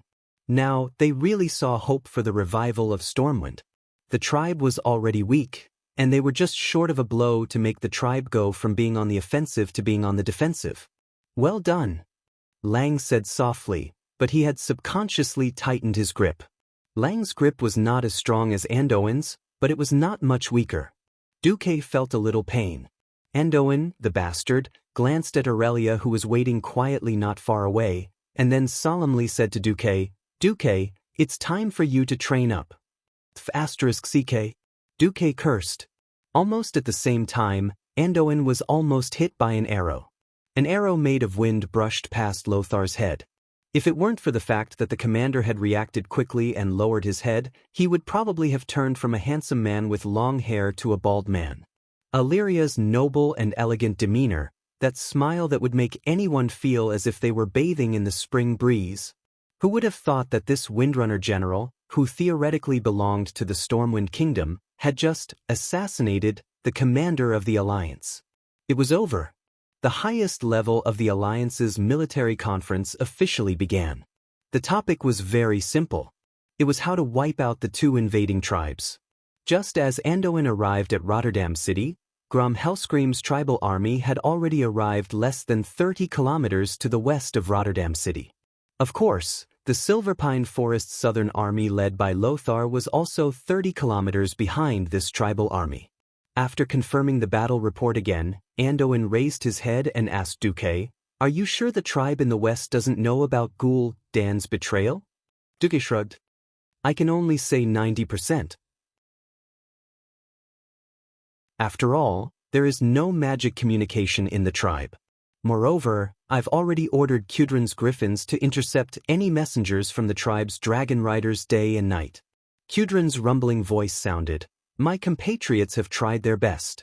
I sent 30 squads to take turns to sweep the area, but they did not find any dragon riders. Duque waved his hand to show that it was fine. According to my calculations, even Orgrim's main force would only find out about Gul'dan's escape tonight. The terrain of the Alterac Mountains is too complicated. Intercepting messengers is not very effective. However, as long as we can intercept the messengers heading to the Western Front. At this time, almost all the big shots' eyes lit up. There were no fools here. Everyone could imagine how the morale of the main force of Orgrim near the Alterac Mountains would be affected when they found out about Gul'dan's betrayal. Retreat was almost an inevitable choice. More importantly, the Western army of the Horde still did not know. Grom's people were still foolishly following the previous orders and heading to Rotterdam City to prepare for the two armies to join forces and attack the city. To be honest, if Gul'dan's two clans were here, 150,000 elites of the Horde, a large number of twin-headed ogres and mages, as well as a freakishly strong Gul'dan, it would be hard to tell who would win if they fought against the Alliance. But it was completely different now. The Alliance could use the time difference to gather their forces and take down the Western army of the Horde when the main force of Orgrim wanted to retreat. That way, the entire Tirisful forest would not be destroyed. Be it Rotterdam or the Alliance, they would have more confidence to launch a counterattack. This was a great opportunity to take revenge on the Horde and even build a career. It was an unprecedented glory to annihilate a tribal army in an organized way. Everyone cast their eager gazes at Anduin. At this time, Anduin looked at Duque instead. If I want you to defend Rotterdam City to the death and not let a single tribe come to the west of Rotterdam City for 3 days, how many troops do you need? Without hesitation, Duke raised his palm, and his 5 fingers appeared in front of his eyes. 50,000? Anduin looked at it and felt that it was a little too little. But since Duque said it was possible, it should not be a problem. In the entire alliance, there was no other commander under his command who could make him feel at ease. Turayan grew quickly, but Turayan was the kind of general who did things step by step. He could do any task assigned to him well, but he could not create surprises, not to mention miracles. In the next second, Duque made everyone look at his miraculous halo. No, I mean leave me a squadron of Griffin Knights. Together with Kuel Salis and my rangers and mages, 5,000 people will be enough. Any more is just to make up the numbers. If you like it, leave 30,000 new soldiers and 5,000 city guards for me. The city guards would not be counted as combat power by the big shots of the Alliance. Everyone knew that infantrymen who had not gone through strict military training would be like sending food to the elites of the upper tribes. Of course, it was another matter for some of the experts who had reached the level of champion knights. Orgrim wouldn't let his entire frontline army be annihilated. Even if they really wanted to break out of the encirclement, 150,000 elite beastmen breaking out of the encirclement was a completely different concept in terms of deterrence compared to 50,000 beastmen. It was conceivable that even if Orgrim retreated, he would find a way to go through the north of Rotterdam City and meet up with Grom's Western Legion before leaving in a dignified manner.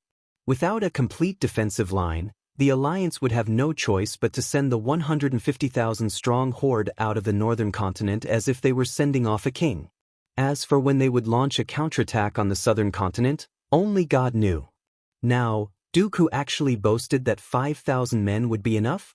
There was a commotion in the meeting room. Duque sighed. All right, let me show you the new product of my weaponry workshop. Kill 3000 Type A?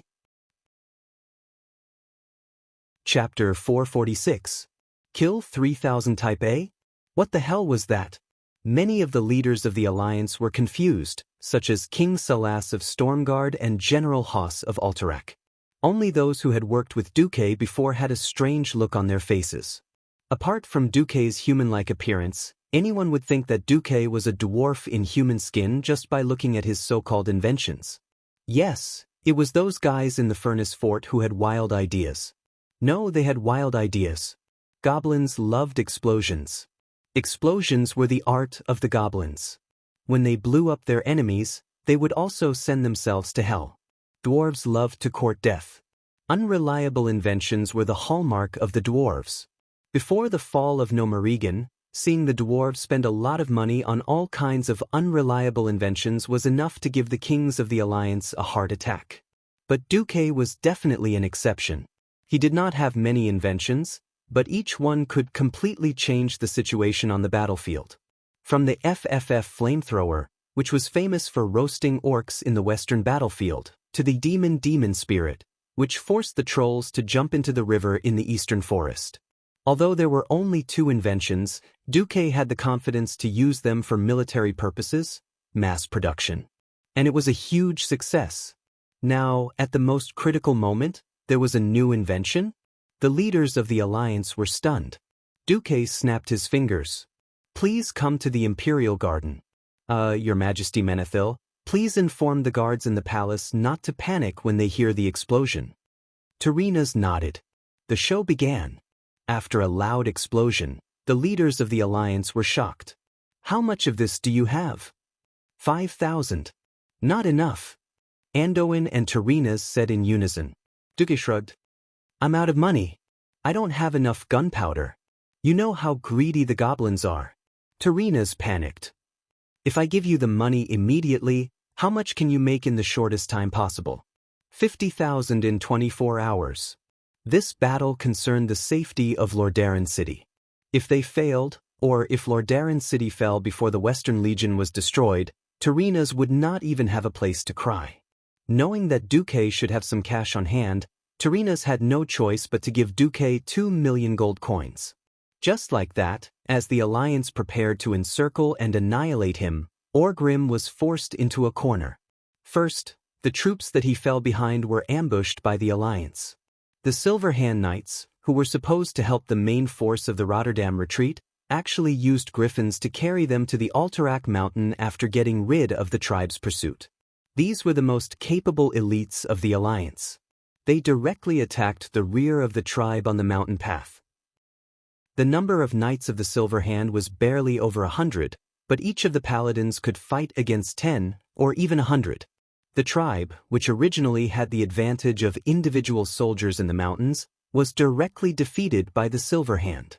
Orgrim waited in the valley at the foot of the mountain for 3 days, and only managed to gather a little more than 10,000 people. Perhaps less than 2,000 people had been killed, but most of them had been defeated. The orcs who had lost their leader ran all over the mountain. And for some reason, the Silver Hand purposely let go of the ogres who were the biggest threat to the city wall, and instead targeted the commander of the tribe to kill. Orgrim had a bad feeling about this.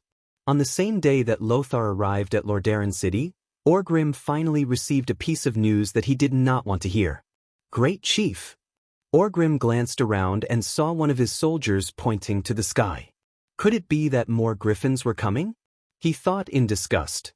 If the Alliance did not have these annoying guys, the Horde would have dominated the entire sky with the help of the Red Dragon army.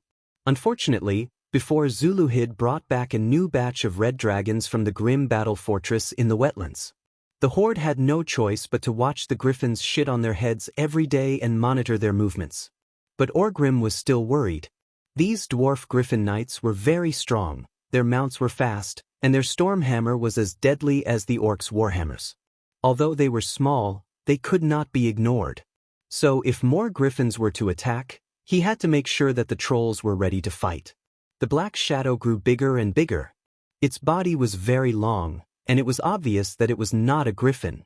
As it approached, the great chief heard the cheers of his soldiers. A young red dragon over 1,000 years old. That was good news. This huge creature could easily intimidate over 100 griffins. When a dragon was over 1,000 years old, its attack, defense, and speed would be greatly improved compared to a young dragon who was less than 1,000 years old. When a young dragon stepped into the realm of giant dragons, he could use magic. And it was the kind of powerful draconic magic that could be used at high speed without the need for incantations. Giant dragons were definitely the most terrifying existence on the battlefield. The dragon landed on the riverbank next to the small river that ran across the valley. As soon as it touched the ground, a burly orc jumped down from the saddle on the dragon's back. Orgrim swung his hammer over his back and strode forward to meet the enemy. "Where is the great chief?" the dragon knight shouted. "This is an emergency." "I'm right here." As Orgrim replied, all the horde warriors parted like a tide, automatically making a path for him. "What's the matter?" "Then that bastard is finally willing to come over?" The dragon knight turned around to face Doomhammer. Orgrim immediately recognized him. He was a trusted aide of Zul'Uherd and a very capable warrior. It was said that he was one of the first people who dared to tame a giant dragon. Thorgrim. Yes, that was his name. "Great chief, please come over." Thorgrim waved his hand. Orgrim proudly walked into the circle formed by the dragon's tail. The others understood that this was definitely a highly confidential matter. Even the chief's personal guards took a few steps back to let them talk alone. "Speak."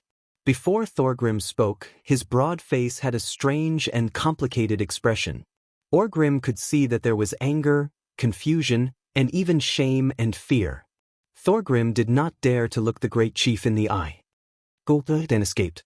After you left the borders of Kuel Salis with your main force, he and Gujar took the Twilight Hammer and the rest of the Storm Predator clan with them.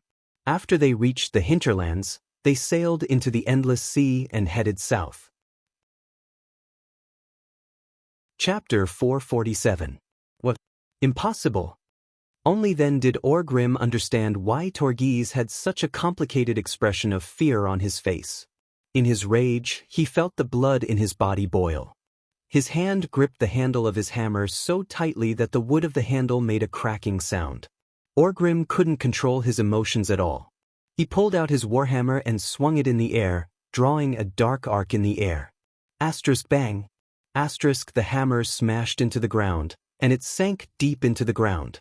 The violent bombardment caused a large amount of rubble to fly out. The momentum was quite terrifying. Not only were the guards on guard nearby startled, but even the young red dragon Torghese was startled. The dragon stared at Orgrim with its eyes that were filled with caution and shock. "I knew it. I knew that the altars he made would have a huge problem. I was stupid enough to let him transform those ogres to fill the gaps in his army." The chief's eyes were bloodshot, and he even let his fangs sink deep into his lips. The sharp fangs were stuck in his lips, and blood immediately seeped out. Why was I so stupid? He had warned himself countless times that this warlock was selfish, but at that time, the pressure from the magic of humans and elves was too great. In order to get a weapon that could fight against magic, he was too excited and neglected this point. I shouldn't have treated this guy who sold souls to demons as a beastman.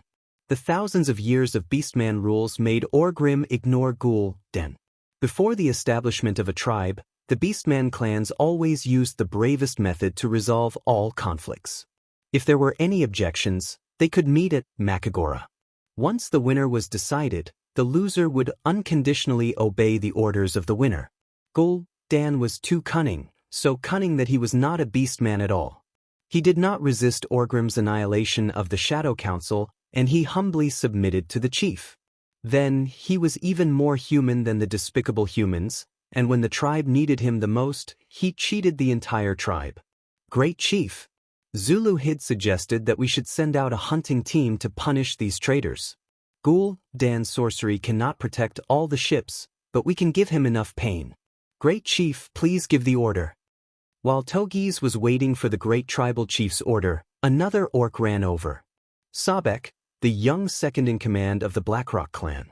He was promoted after the two sons of the previous chief, Blackhand, decided to split off and form a new clan. Because of Orgrim's rage, the young dragon beside them was slapping the ground with its tail. Sobek had no choice but to stop 5 or 6 meters away from it.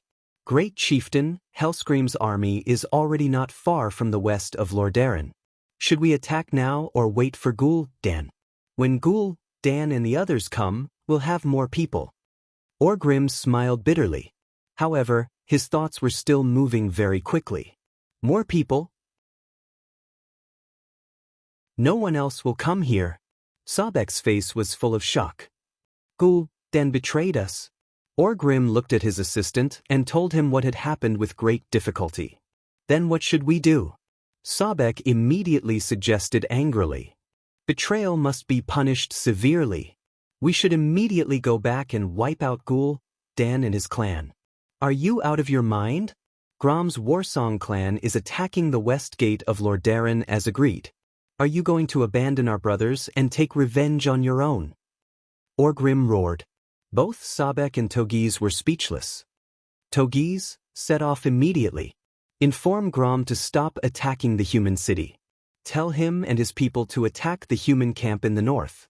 We'll attack from both sides. We'll meet up after destroying the human camp. Then we'll go back and take revenge on Ghoul, Dan. At this moment, Togiz's young dragon suddenly spoke in the common language. I refuse to die for such a stupid order. The dwarves have at least 500 griffins and a griffin king waiting for me. Even I can't break through this encirclement.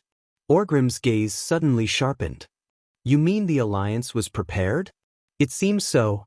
They purposely let me in, but they made it seem like they forbade me from flying west.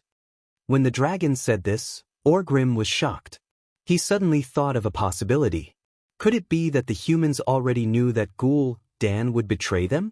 Or perhaps the humans had colluded with Ghoul, Dan and plotted against the entire horde. This wasn't something inconceivable. Since Alterax's king almost joined the horde, why couldn't that despicable bastard Ghoul, Dan work with the humans? Right? That must be it.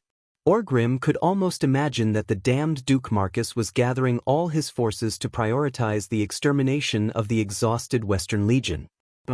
I can't let this happen. Orgrim leapt onto a boulder and raised his warhammer in a battle stance.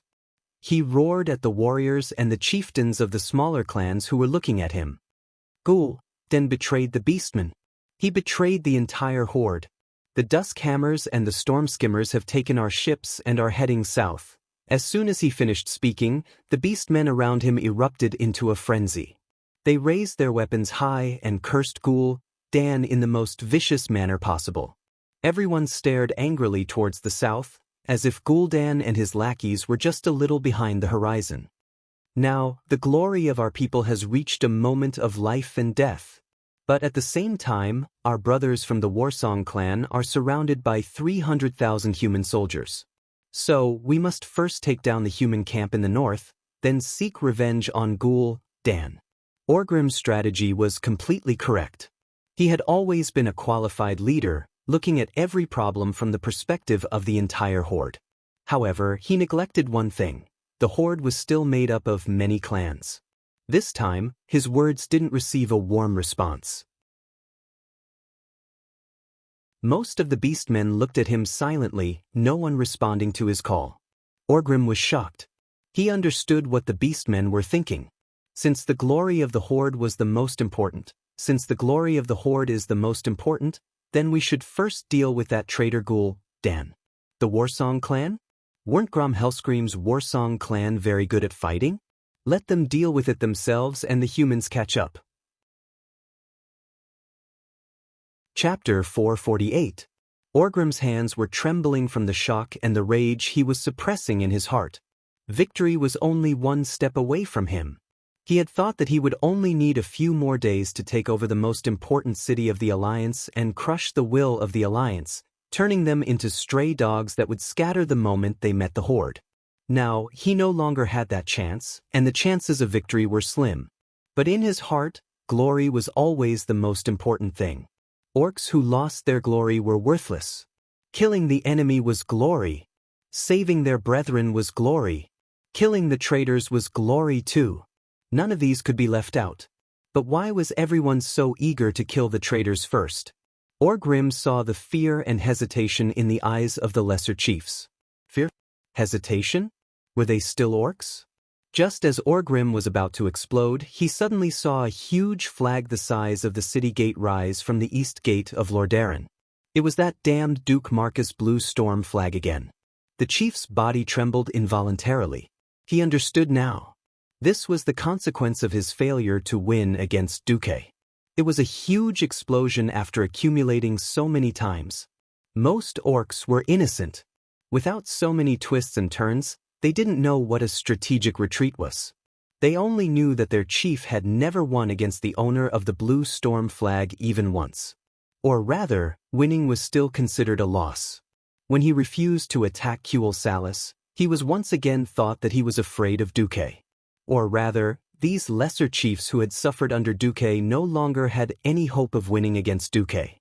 They would rather deal with Gul Dan, who also seemed quite strange. Orgrim felt aggrieved. Tomorrow, the entire army will advance and attack the camp in the north of the human city. If anyone disagrees with my orders, then Makra will take care of them. If not, then go and prepare.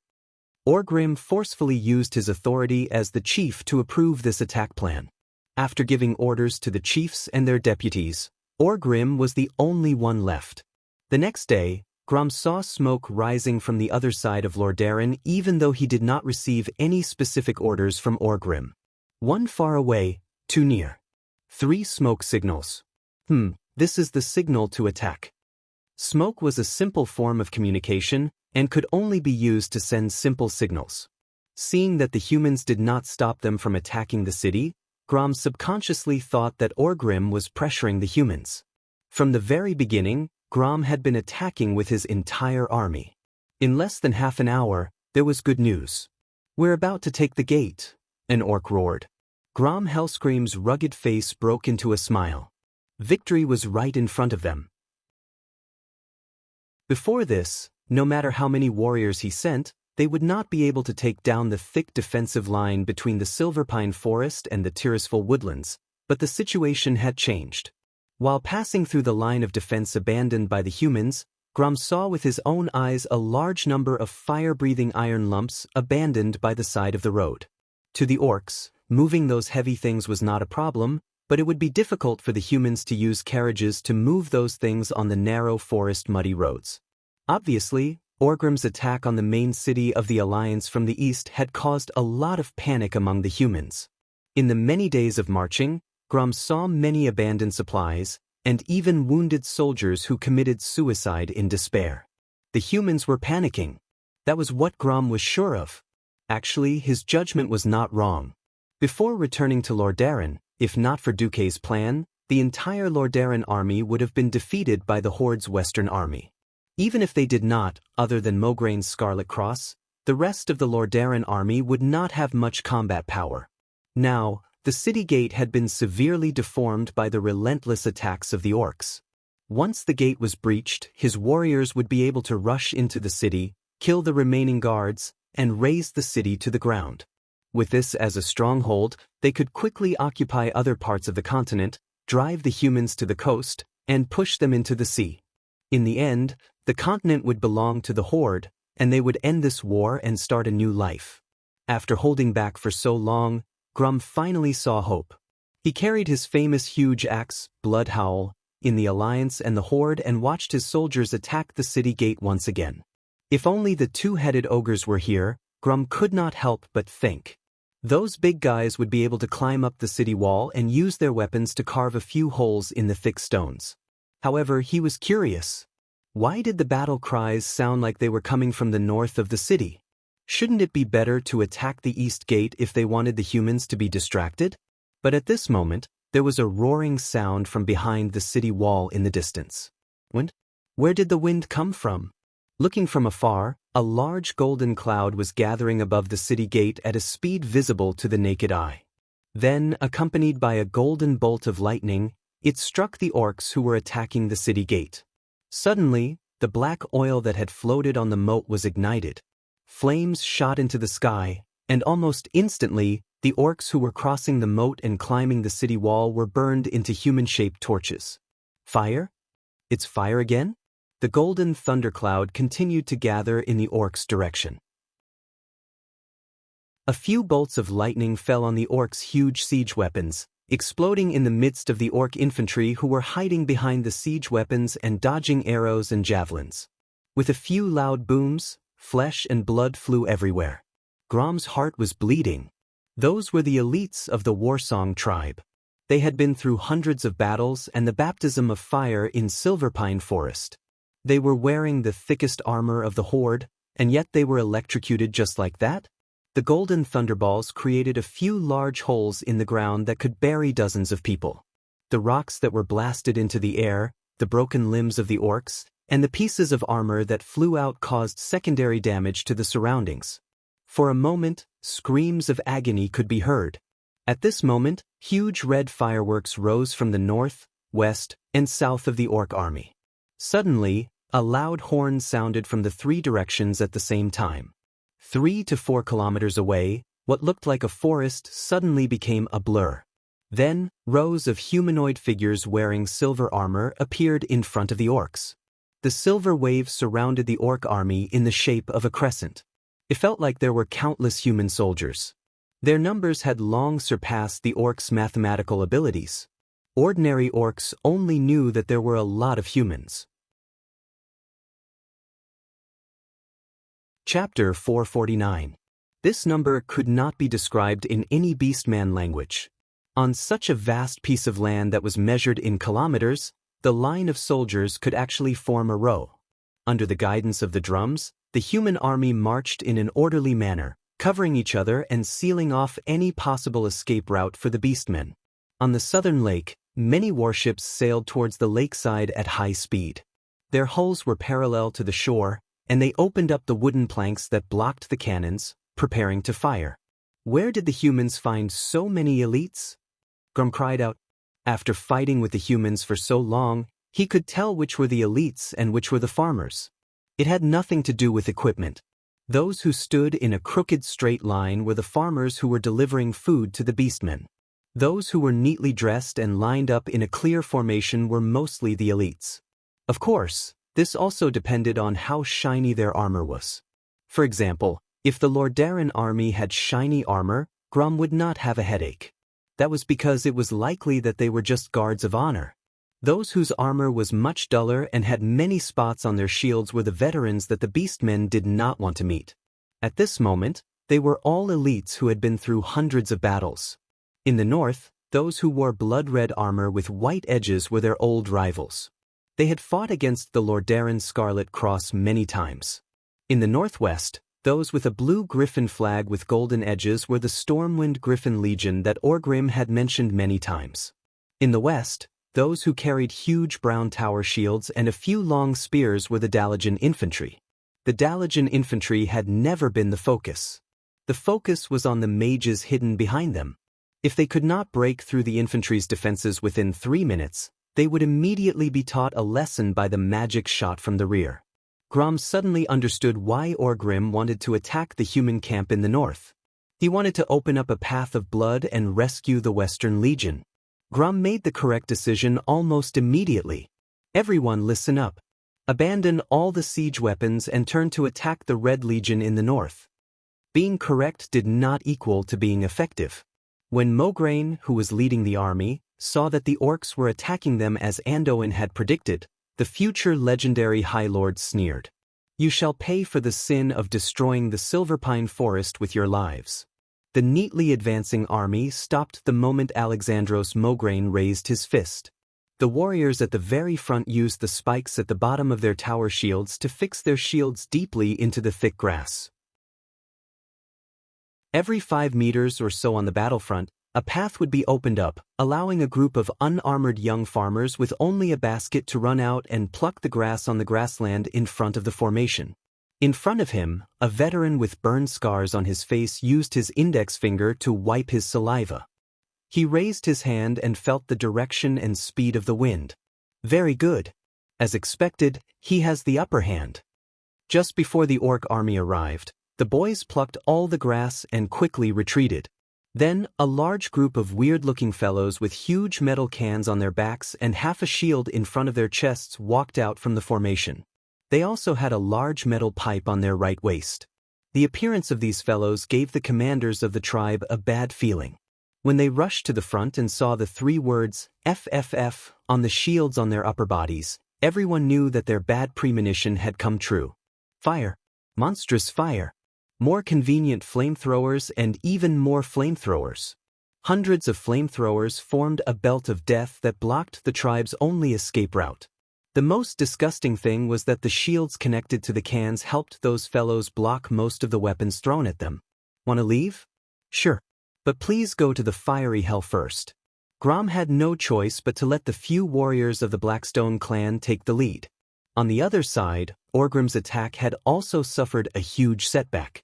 Before the battle, for some reason, Gavinrad's brain spasmed. Last time, he saw Aurelia defeat an entire army with a single banner, and he wanted to do it again. Even though Duque said no, this guy still went crazy and wanted to die. In the end, tens of thousands of tribesmen chased after Gavinrad. Duque almost died laughing. If this guy wasn't a paladin with thick skin and temporary invincibility, Gavinrad would probably have died. Watching Gavinrad court death in front of the northern camp was quite amusing. Duke glanced at Illyria beside him and curled his lips. What's the matter? Are you confident that you can defeat 40,000 tribal elites with just a few people? Aurelia flicked her slender fingers, and her beautiful blonde hair flew in the wind. She gave Duque a provocative look. Who do you think I am? I'm Aurelia Windrunner, a heroine destined to be remembered by the entire Alliance. Yes, yes, yes. Duque smiled and raised his hands in surrender. Walking down the simple wooden wall of the camp, Duque looked back at Aurelia and her 3 sisters who were standing on top of the gate. The 4 sisters each had their own strengths. It was already a blessing to have one of them as a subject. But now, he had taken the entire Windrunner family with him. Just thinking about it made him feel like he was exaggerating. Looking at Aurelia's sexy back, Duque suddenly remembered a saying. Gold will always shine.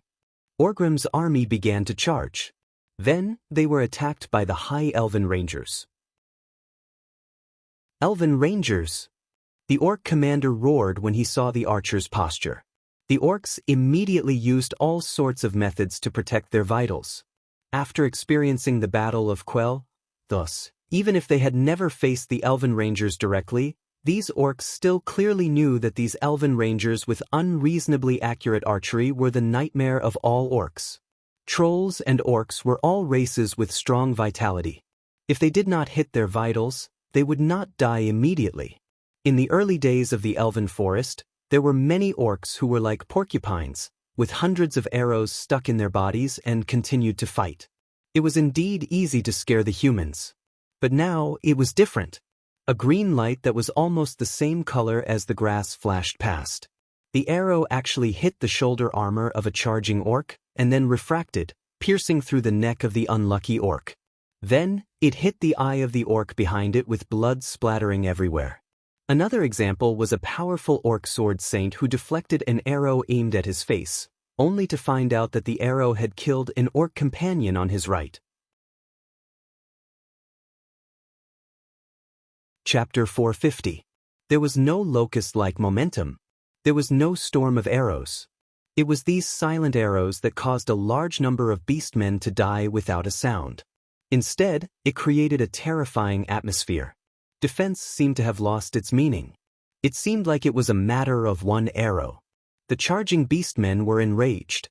They roared and shouted all kinds of slogans in beastman language as they charged madly at the wooden wall of the camp. As long as they broke through the thin wooden wall and dragged the enemy into close combat, the elves with thin arms and legs would not be a match for the beastmen. This was the proven experience of Quell Salis in the 2 wars. It should have been like this. Suddenly, the beastmen at the front seemed to have stepped on something. Suddenly, there was a flash of lightning under their feet. Ah! The twisted electric current that lingered around the beastmen was clearly visible. These beastmen turned into charcoal in a few breaths. Mages? Orgrim's face twitched as he saw this scene from afar. This reminded him of Ghoul Dan. If Ghoul Dan did not betray them, why would the tribe be like the trolls against the elves, using human wave tactics to exhaust the enemy's magic power? Standing on the tallest 5-story command tower in the middle of the camp, Marion, a member of the Silver Moon Council, teased the beastmen. I bet that group of simple-minded green-skinned creatures will think that we mages are attacking. Duque kept an appropriate distance from this female elf with a murder weapon hidden in front of her chest. He smiled lightly. Don't worry, there will be a chance for you to make a move. That's good. It is our wish to serve Sir Marcus. With just a glass of champagne, Duque almost thought that Marion was chatting with him at a cocktail party. That kind of casual attitude, that robe that revealed just right, was enough to make any animal with excess hormones salivate. Fortunately, I recently settled Aurelia. Duque withdrew his gaze from Marion. Then, he saw a group of confused beastmen. Electrocuted to death. Roasted to death. Blown to death. Frozen to death. Shot to death by arcane missiles. He was stabbed to death by a sharp thorn that suddenly shot out. There was a mess of everything. The power wasn't great, but it was enough to be fatal. Orgrim, who was commanding from the back, felt his scalp go numb.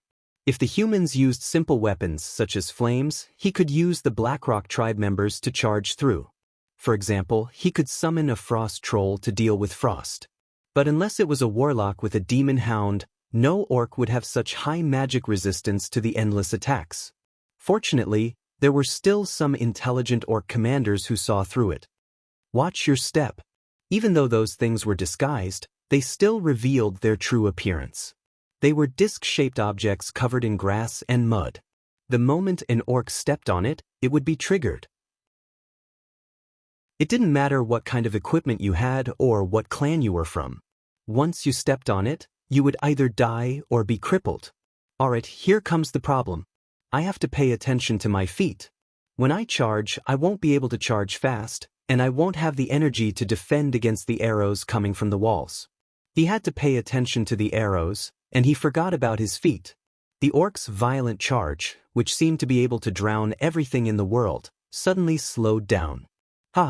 It reminds me of the first time I shot a hare with my bow when I was young. Servanas laughed as he shot the arrow. Because the difficulty of aiming had decreased, she could use the triple arrow without any restrictions. Anyway, the entire wooden wall was filled with quivers full of arrows. After all, the people of Lordaeron had the most armaments in the entire continent. Second sister, do you want to compete? Let's compete. The serious battlefield was turned into a hunting game by a few windrunners. After sacrificing more than 4,000 elites, the orcs finally got close to the walls of the camp. They brandished their heavy hammers violently, easily smashing the antlers and the walls of the village into pieces. The elven rangers jumped off the wooden wall, which was not very high. Unexpectedly, the rangers did not go far. They stood in the empty space behind the wooden wall and continued to shoot arrows at a distance that was not considered suitable. Kill these long ears. The orc commanders shouted. Something unexpected happened again. The elven rangers retreated as they fought. In order to avoid traps, the orcs would often choose to step on the spots that the elves had stepped on. What the hell? Why were the elves fine when they stepped on the spots, but the orcs got shot when they stepped on them? Electrocution. Explosion. Violent death. The orcs suddenly realized that between the first and second walls, the traps on the ground were more concentrated. The density was so high that it was almost impossible to step on them. Yet the elves could come and go as if they were flying. Not to mention the elven rangers who were fighting below. Even Marion in the command tower was stunned. What a clever little thing. I can see that you have your mages and magic apprentices seal magic into scrolls and store it in the trap, but I don't see why our people are fine when they walk up to it, but the orcs fall for it, Marion said in admiration. Take Your Life 3000 type was simply a trigger mine that stored magic. It was the work of Duke's followers who had to work through the night to make it. Duque smiled mysteriously. Do you want to know this secret? Of course. Promise me to help me fight the war in Stormwind and I'll tell you. Members of the Silver Moon Council must be approved by the council to participate in the war. Marion's beautiful eyes flickered as she gave Duque a knowing look. Then may I ask if we can invite Miss Marion to visit when we open the first floor of the library in Karazhan? That's more like it. Okay, the answer is wait. Without the weight of 4 high elves, those little things won't be triggered at all. Marion couldn't help but laugh. That simple? That's simple. The orcs were more muscular than any other race in the Alliance. They were tall and strong, so naturally, their weight increased. If a human weighed 150 kilograms, that would be a very tall and strong man. But this weight in the orcs was only equivalent to an ordinary warrior of a third-rate clan. For example, the strong warriors of the Blackrock clan were generally more than 3 meters tall and weighed more than 200 kilograms. If they were the personal guards of the chief, their height and weight would be even more exaggerated. The ogres were even more ridiculous. This was what Duque was using. When he designed it, he added a very thick piece of iron to the button of the mine. Without about 200 kilograms of weight, it was impossible to crush the iron to trigger the mine. This was why Take Your Life 3000 type had almost no effect on the elven rangers, but to the orcs, they would be trampled to death. Chapter 451. Actually, before he made up his mind to attack the Alliance's camp in the north of Lordaeron, Orgrim had considered a choice. That was to ignore the camp and go around it from the north.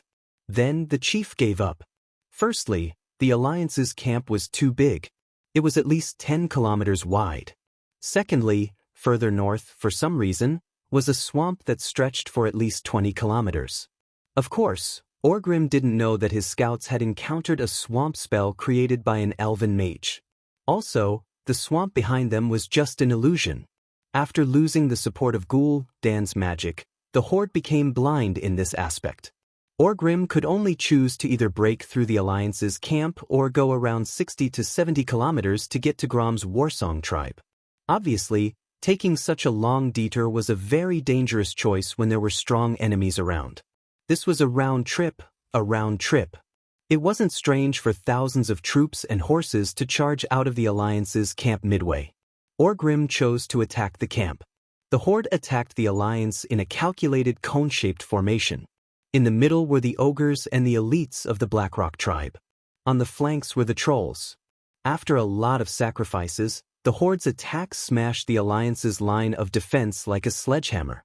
The elven rangers of the Alliance fought back with all their might. However, even with the help of a large number of Kill 3000 mines, they could not stop the advance of the Horde army. The dazzling light from the explosions lit up the eyes of more orcs. The unfortunate vanguards seemed to be surrounded by all sorts of colorful flashes that disrupted their optic nerves. They were then dismembered by all sorts of magic. Of course, they died. Many orcs who were still breathing let out pitiful cries on the battlefield. However, the orcs could also hear the sound of wooden walls being smashed by giant hammers. Under the violent attacks of the orcs, the wooden walls that were as tall as 2 people were reduced to countless pieces of wood that flew in all directions. Loktar! An earth-shattering roar resounded throughout the battlefield. When the first wall of the camp collapsed, a loud roar came from the tribe. Victory was in sight. According to the orcs' understanding of humans, there would not be many walls in a camp. Usually, with only 3 walls, they would definitely be able to reach the core area. The orcs sacrificed 5,000 of their elites to reach the second wall. After another violent demolition, the second wooden wall also collapsed. This time, the orcs waited for the magic attack that they both wanted to see, but also did not want to see. On the wooden tower 100 meters away, the long robes of the high elven mages could be clearly seen. When the magic array floating in the air shone with a radiant light, it shot out beams of light and heat, forming a chaotic flow of flames that swept through the entire Beastman army. At the same time, over 1,000 sharp arrows stirred up a storm and rained down on the orcs. It was as if a gate of hell had formed on the side of the second city wall. Any beastman that dared to step into that domain would be sucked into the kingdom of death. Crimson red, orange, brilliant yellow, emerald green. Rays of exploding magic light stimulated the orcs' eyes. Coupled with the deafening sound, it was enough to drive any new soldier crazy on the battlefield. Mobilizing over 100 sky mages to bombard a single area was undoubtedly a waste. It had to be said that this tactic of concentrating firepower on one area had never failed since ancient times, and this time was no exception. The magic turbulence vortex that was continuously produced caused heavy casualties on the Horde's side. At the same time, it also created a terrifying and embarrassing atmosphere. It was like pouring a bucket of ice water on the enemy's head when they were celebrating their victory, extinguishing their flames of arrogance. Orgrim grabbed Sobek's breastplate. Behind us is the main camp of the Alliance. Disperse the troops. Spread out your attacks, don't attack the enemy's strongest point. For a moment, the tribe's soldiers seemed to want to retreat, but suddenly, under the command of the middle-level commander behind them, they gave up and moved horizontally to both sides. However, this was exactly what the Elven Ranger wanted. It turned out that when the orcs charged at them fiercely, the Rangers might not be able to replenish their arrows and catch their breath. Fighting in a minefield sounded as exciting and high-spirited as dancing on the tip of a knife. In fact, it was only when they started fighting that they realized that it was not as easy as they had imagined. That's right, the elves would not explode when they stepped on it. The problem was, if an Elven Ranger did not notice the approach of an orc, and the orc stepped on, "Kill me 3,000, and exploded not far from the Ranger, the magic did not have eyes, and it would still affect the Ranger. The trolls also knew how to throw spears. Shooting arrows required concentration. Looking at the whole situation required concentration. This was not an easy thing to do. Even among the elites of the Windrunner family, more than a dozen people died because of a mistake. Of course, this was much better than fighting with the trolls in the forest without any cover. The horde who avoided the magic bombardment and took a detour did not know that they had actually drawn the lower part of the map. The high elven mages stopped casting spells and retreated to rest, leaving the battlefield to the rangers. Since there was no need to dodge, the elven rangers on the third wooden wall rained arrows down on the horde who had spread out. According to Queen Sylvanas, it was as easy as hunting. However, the horde had a simpler and more violent way to avoid the arrows. This group of barbaric fellows actually used more than a dozen orcs to lift the entire wooden wall with brute force, using the huge wooden wall as a shield and pushing deeper into the camp. When one orc was killed, another orc would immediately take the wooden wall. The elves were dumbfounded by this violent way of breaking through. Apart from the few rangers who had stepped into the realm of heroes, the other rangers could not do anything against such a huge shield. Duque had no choice but to let Marion do it. As a top-level mage who could be considered a weapon of mass destruction in any country, the Radiant Moon Marion easily created one explosive fireball after another without even aiming. Since her surname was Firewing, she was naturally a disciple of the Five Fireball Church. The frenzied flames painted oil paintings of blood and fire on the battlefield. Usually, the explosion of a large fireball meant that hundreds of orcs would lose their cover and die in the rangers' hunt. After the orcs paid the price of 1,000 deaths, the third wooden wall finally collapsed. Orgrim would not let go of this opportunity and gave a simple but powerful order to the entire army. Attack! Logically speaking, the main camp of the humans should be behind the 3 wooden walls. The horde's sacrifice of 7,000 was worth it. They charged forward with all their might, longing to do what they did in the elven forest. When the giant axe smashed through the weak door of the human house, what awaited them was the defenseless inner room. Chapter 452. The humans in the middle of a chaotic battle were not worth mentioning. The elated cheers from the beastmen instantly died down. Another wooden wall, another group of rangers, another group of mages, and another ground full of mines. This situation almost drove the beastmen crazy. But did they have a choice? A few kilometers away, the sounds of hundreds of thousands of people fighting could be heard clearly. Every second that passed, a large number of beastmen would die in battle. The various chiefs wanted to let Grom's Warsong tribe escape on their own. But the beastmen's violent nature meant that once they stepped onto the battlefield, they would not have any other thoughts. The centurion cursed and ordered the beastmen behind him to charge forward even more fiercely. Breakthrough! We've broken through the human wall. The cries of the beastmen from the front lines were filled with joy. However, Orgrim, who had already reached the first wall, did not seem to feel the joy of the frontline warriors. Too thin. When the great tribal chief said this, he sounded like a greenhorn orc recruit who was dissatisfied with not being able to satisfy his desire to kill. Sebek understood what his boss meant. The defensive formation built by Duque should not be broken through so easily. After all, Duke Marcus was a super master of defense in Stormwind City, South Shore, and other places that made hundreds of thousands of tribes suffer in a row. There will be another wall soon.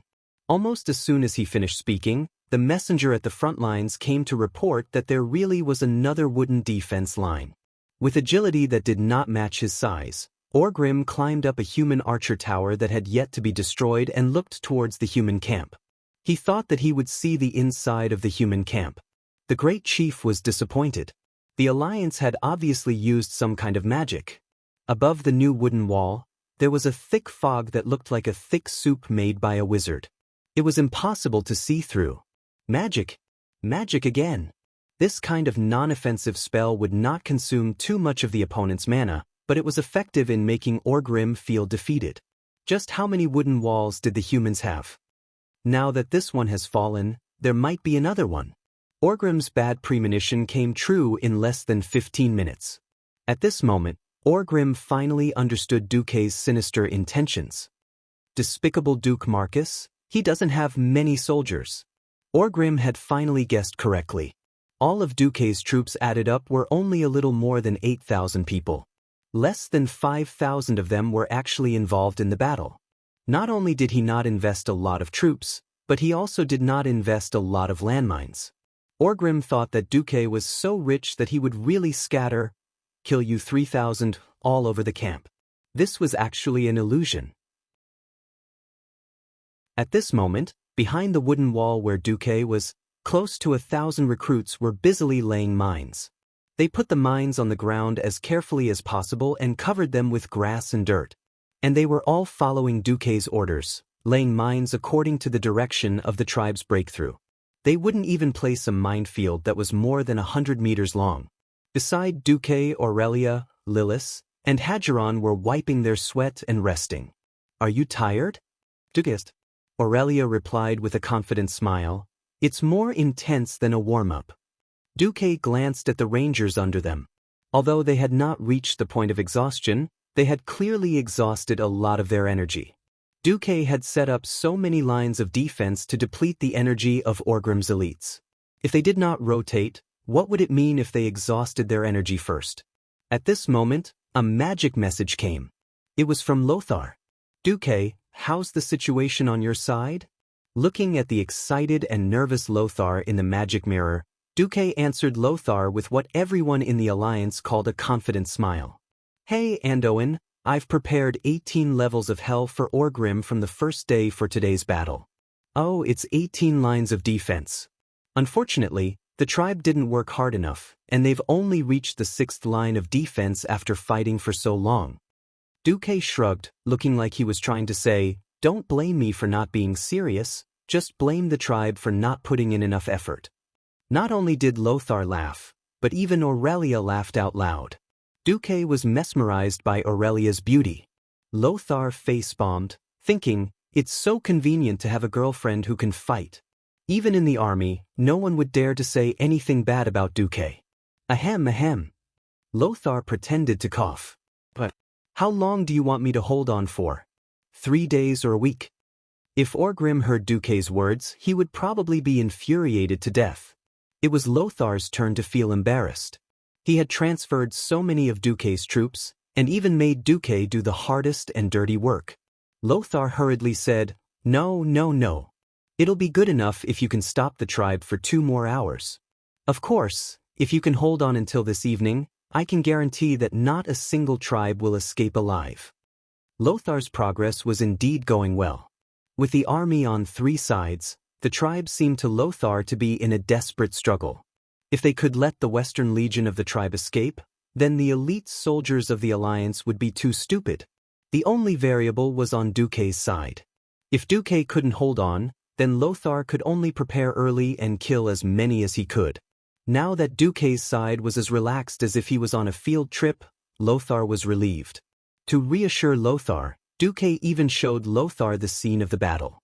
Indeed, not many elves were injured or killed, and the dead side was all on the tribe's side. After turning off the magic transmission, Duque rubbed his eyebrows. "Well, my Aurelia, you may soon have to test the endurance of you and your men." After all, our enemy is the most intelligent beast. It's not easy to be a good hunter. It's okay. I love this kind of challenging work. Aurelia was full of confidence. After all, Duque was trying to reassure Lothar.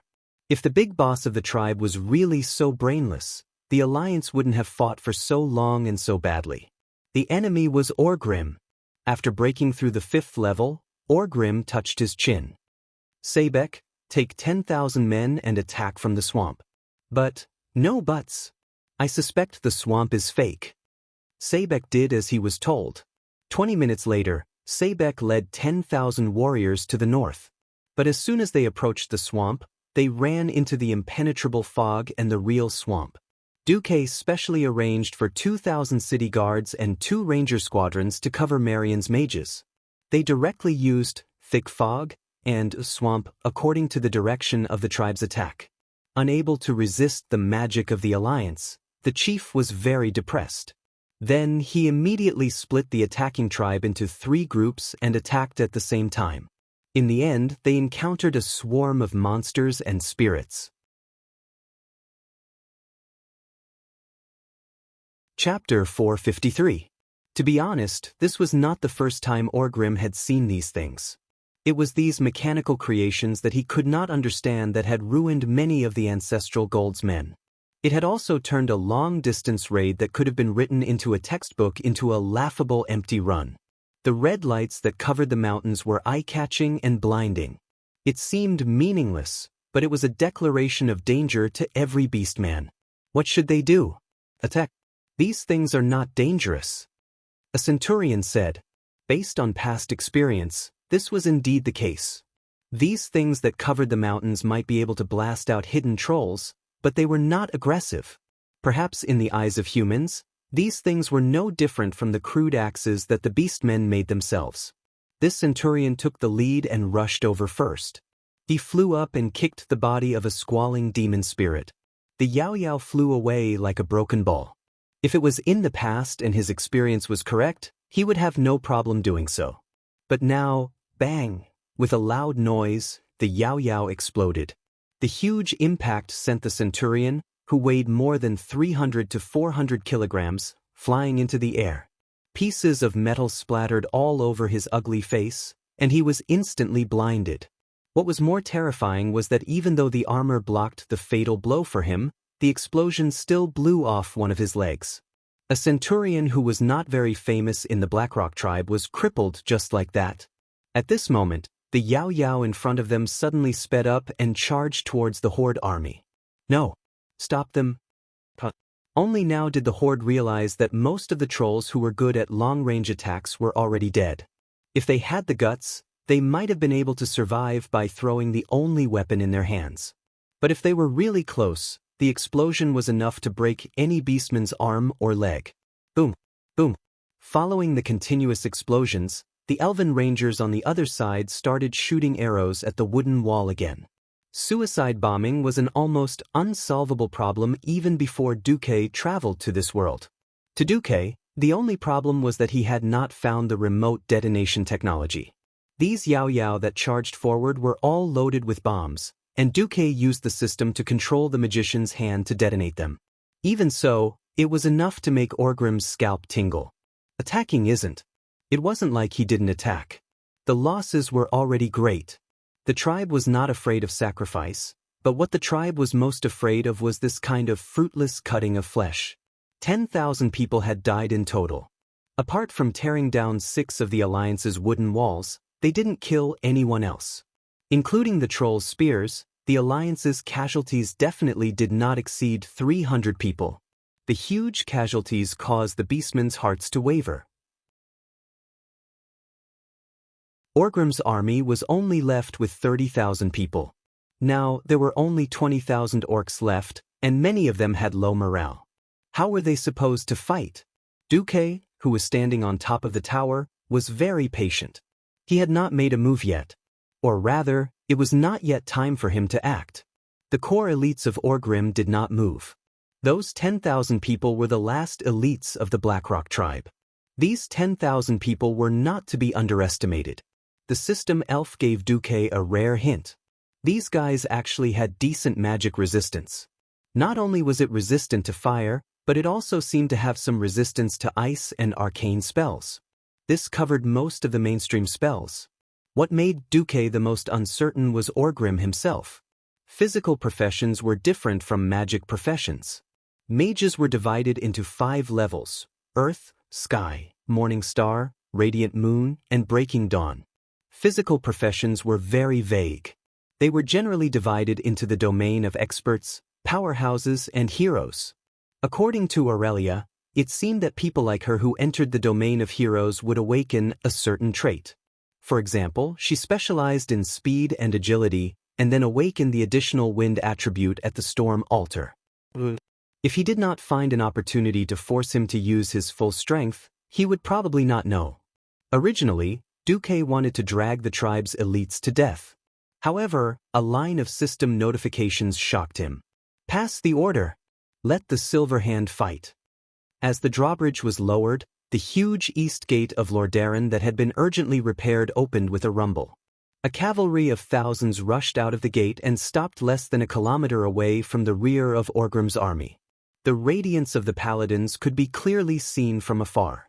There were not many people in the Silver Hand. In fact, there was less than half a regiment here, only 60 people.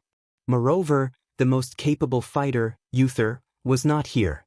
Only Tyrion Fordring and Gavin Rad, the 2 first-generation paladins, were leading the team. The holy light of the paladins blinded the eyes of the Horde scouts. The thousands of Alliance knights did not attack. They stood at the side and back of the Horde. After that guy ran to Orgrim's side to report, Orgrim's face immediately darkened. He immediately realized that this was Duque trying to persuade them to retreat. Great Chief, we can't retreat. If the humans really had that ability, they would have attacked long ago. Orgrim's deputy, Sabek, shouted. I know. Orgrim was very hesitant. Duque's tactical strategy was very clear. It was to kill as many of the Horde's elites as possible. Duque, who was not limited to one city or one place and only wanted to kill people, was now trying to persuade the Horde in the east to retreat. It was obvious that there was a problem in the alliance. Duque had to give up on completely annihilating the Horde's army in the east and focus on annihilating the Horde in the west. But what was the variable? Orgrim didn't know. Right now, he was extremely envious of the Alliance's communication methods.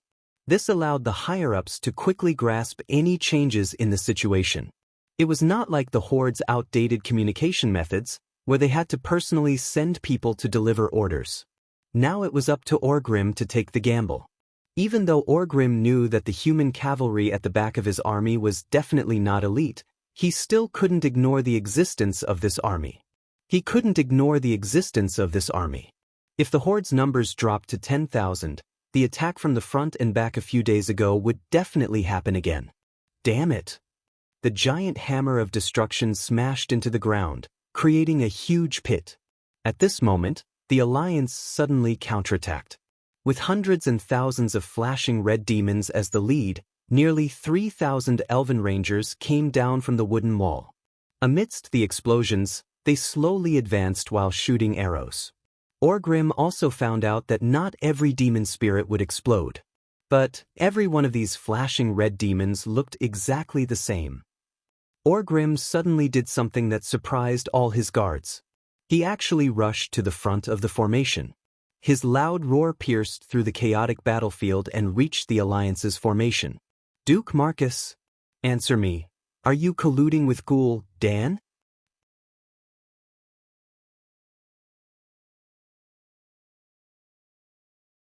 All your glory is just a joke to embellish the devil's conspiracy. And the one who is playing with you is Ghoul Hayden. Duque mercilessly spat out his poisonous tongue.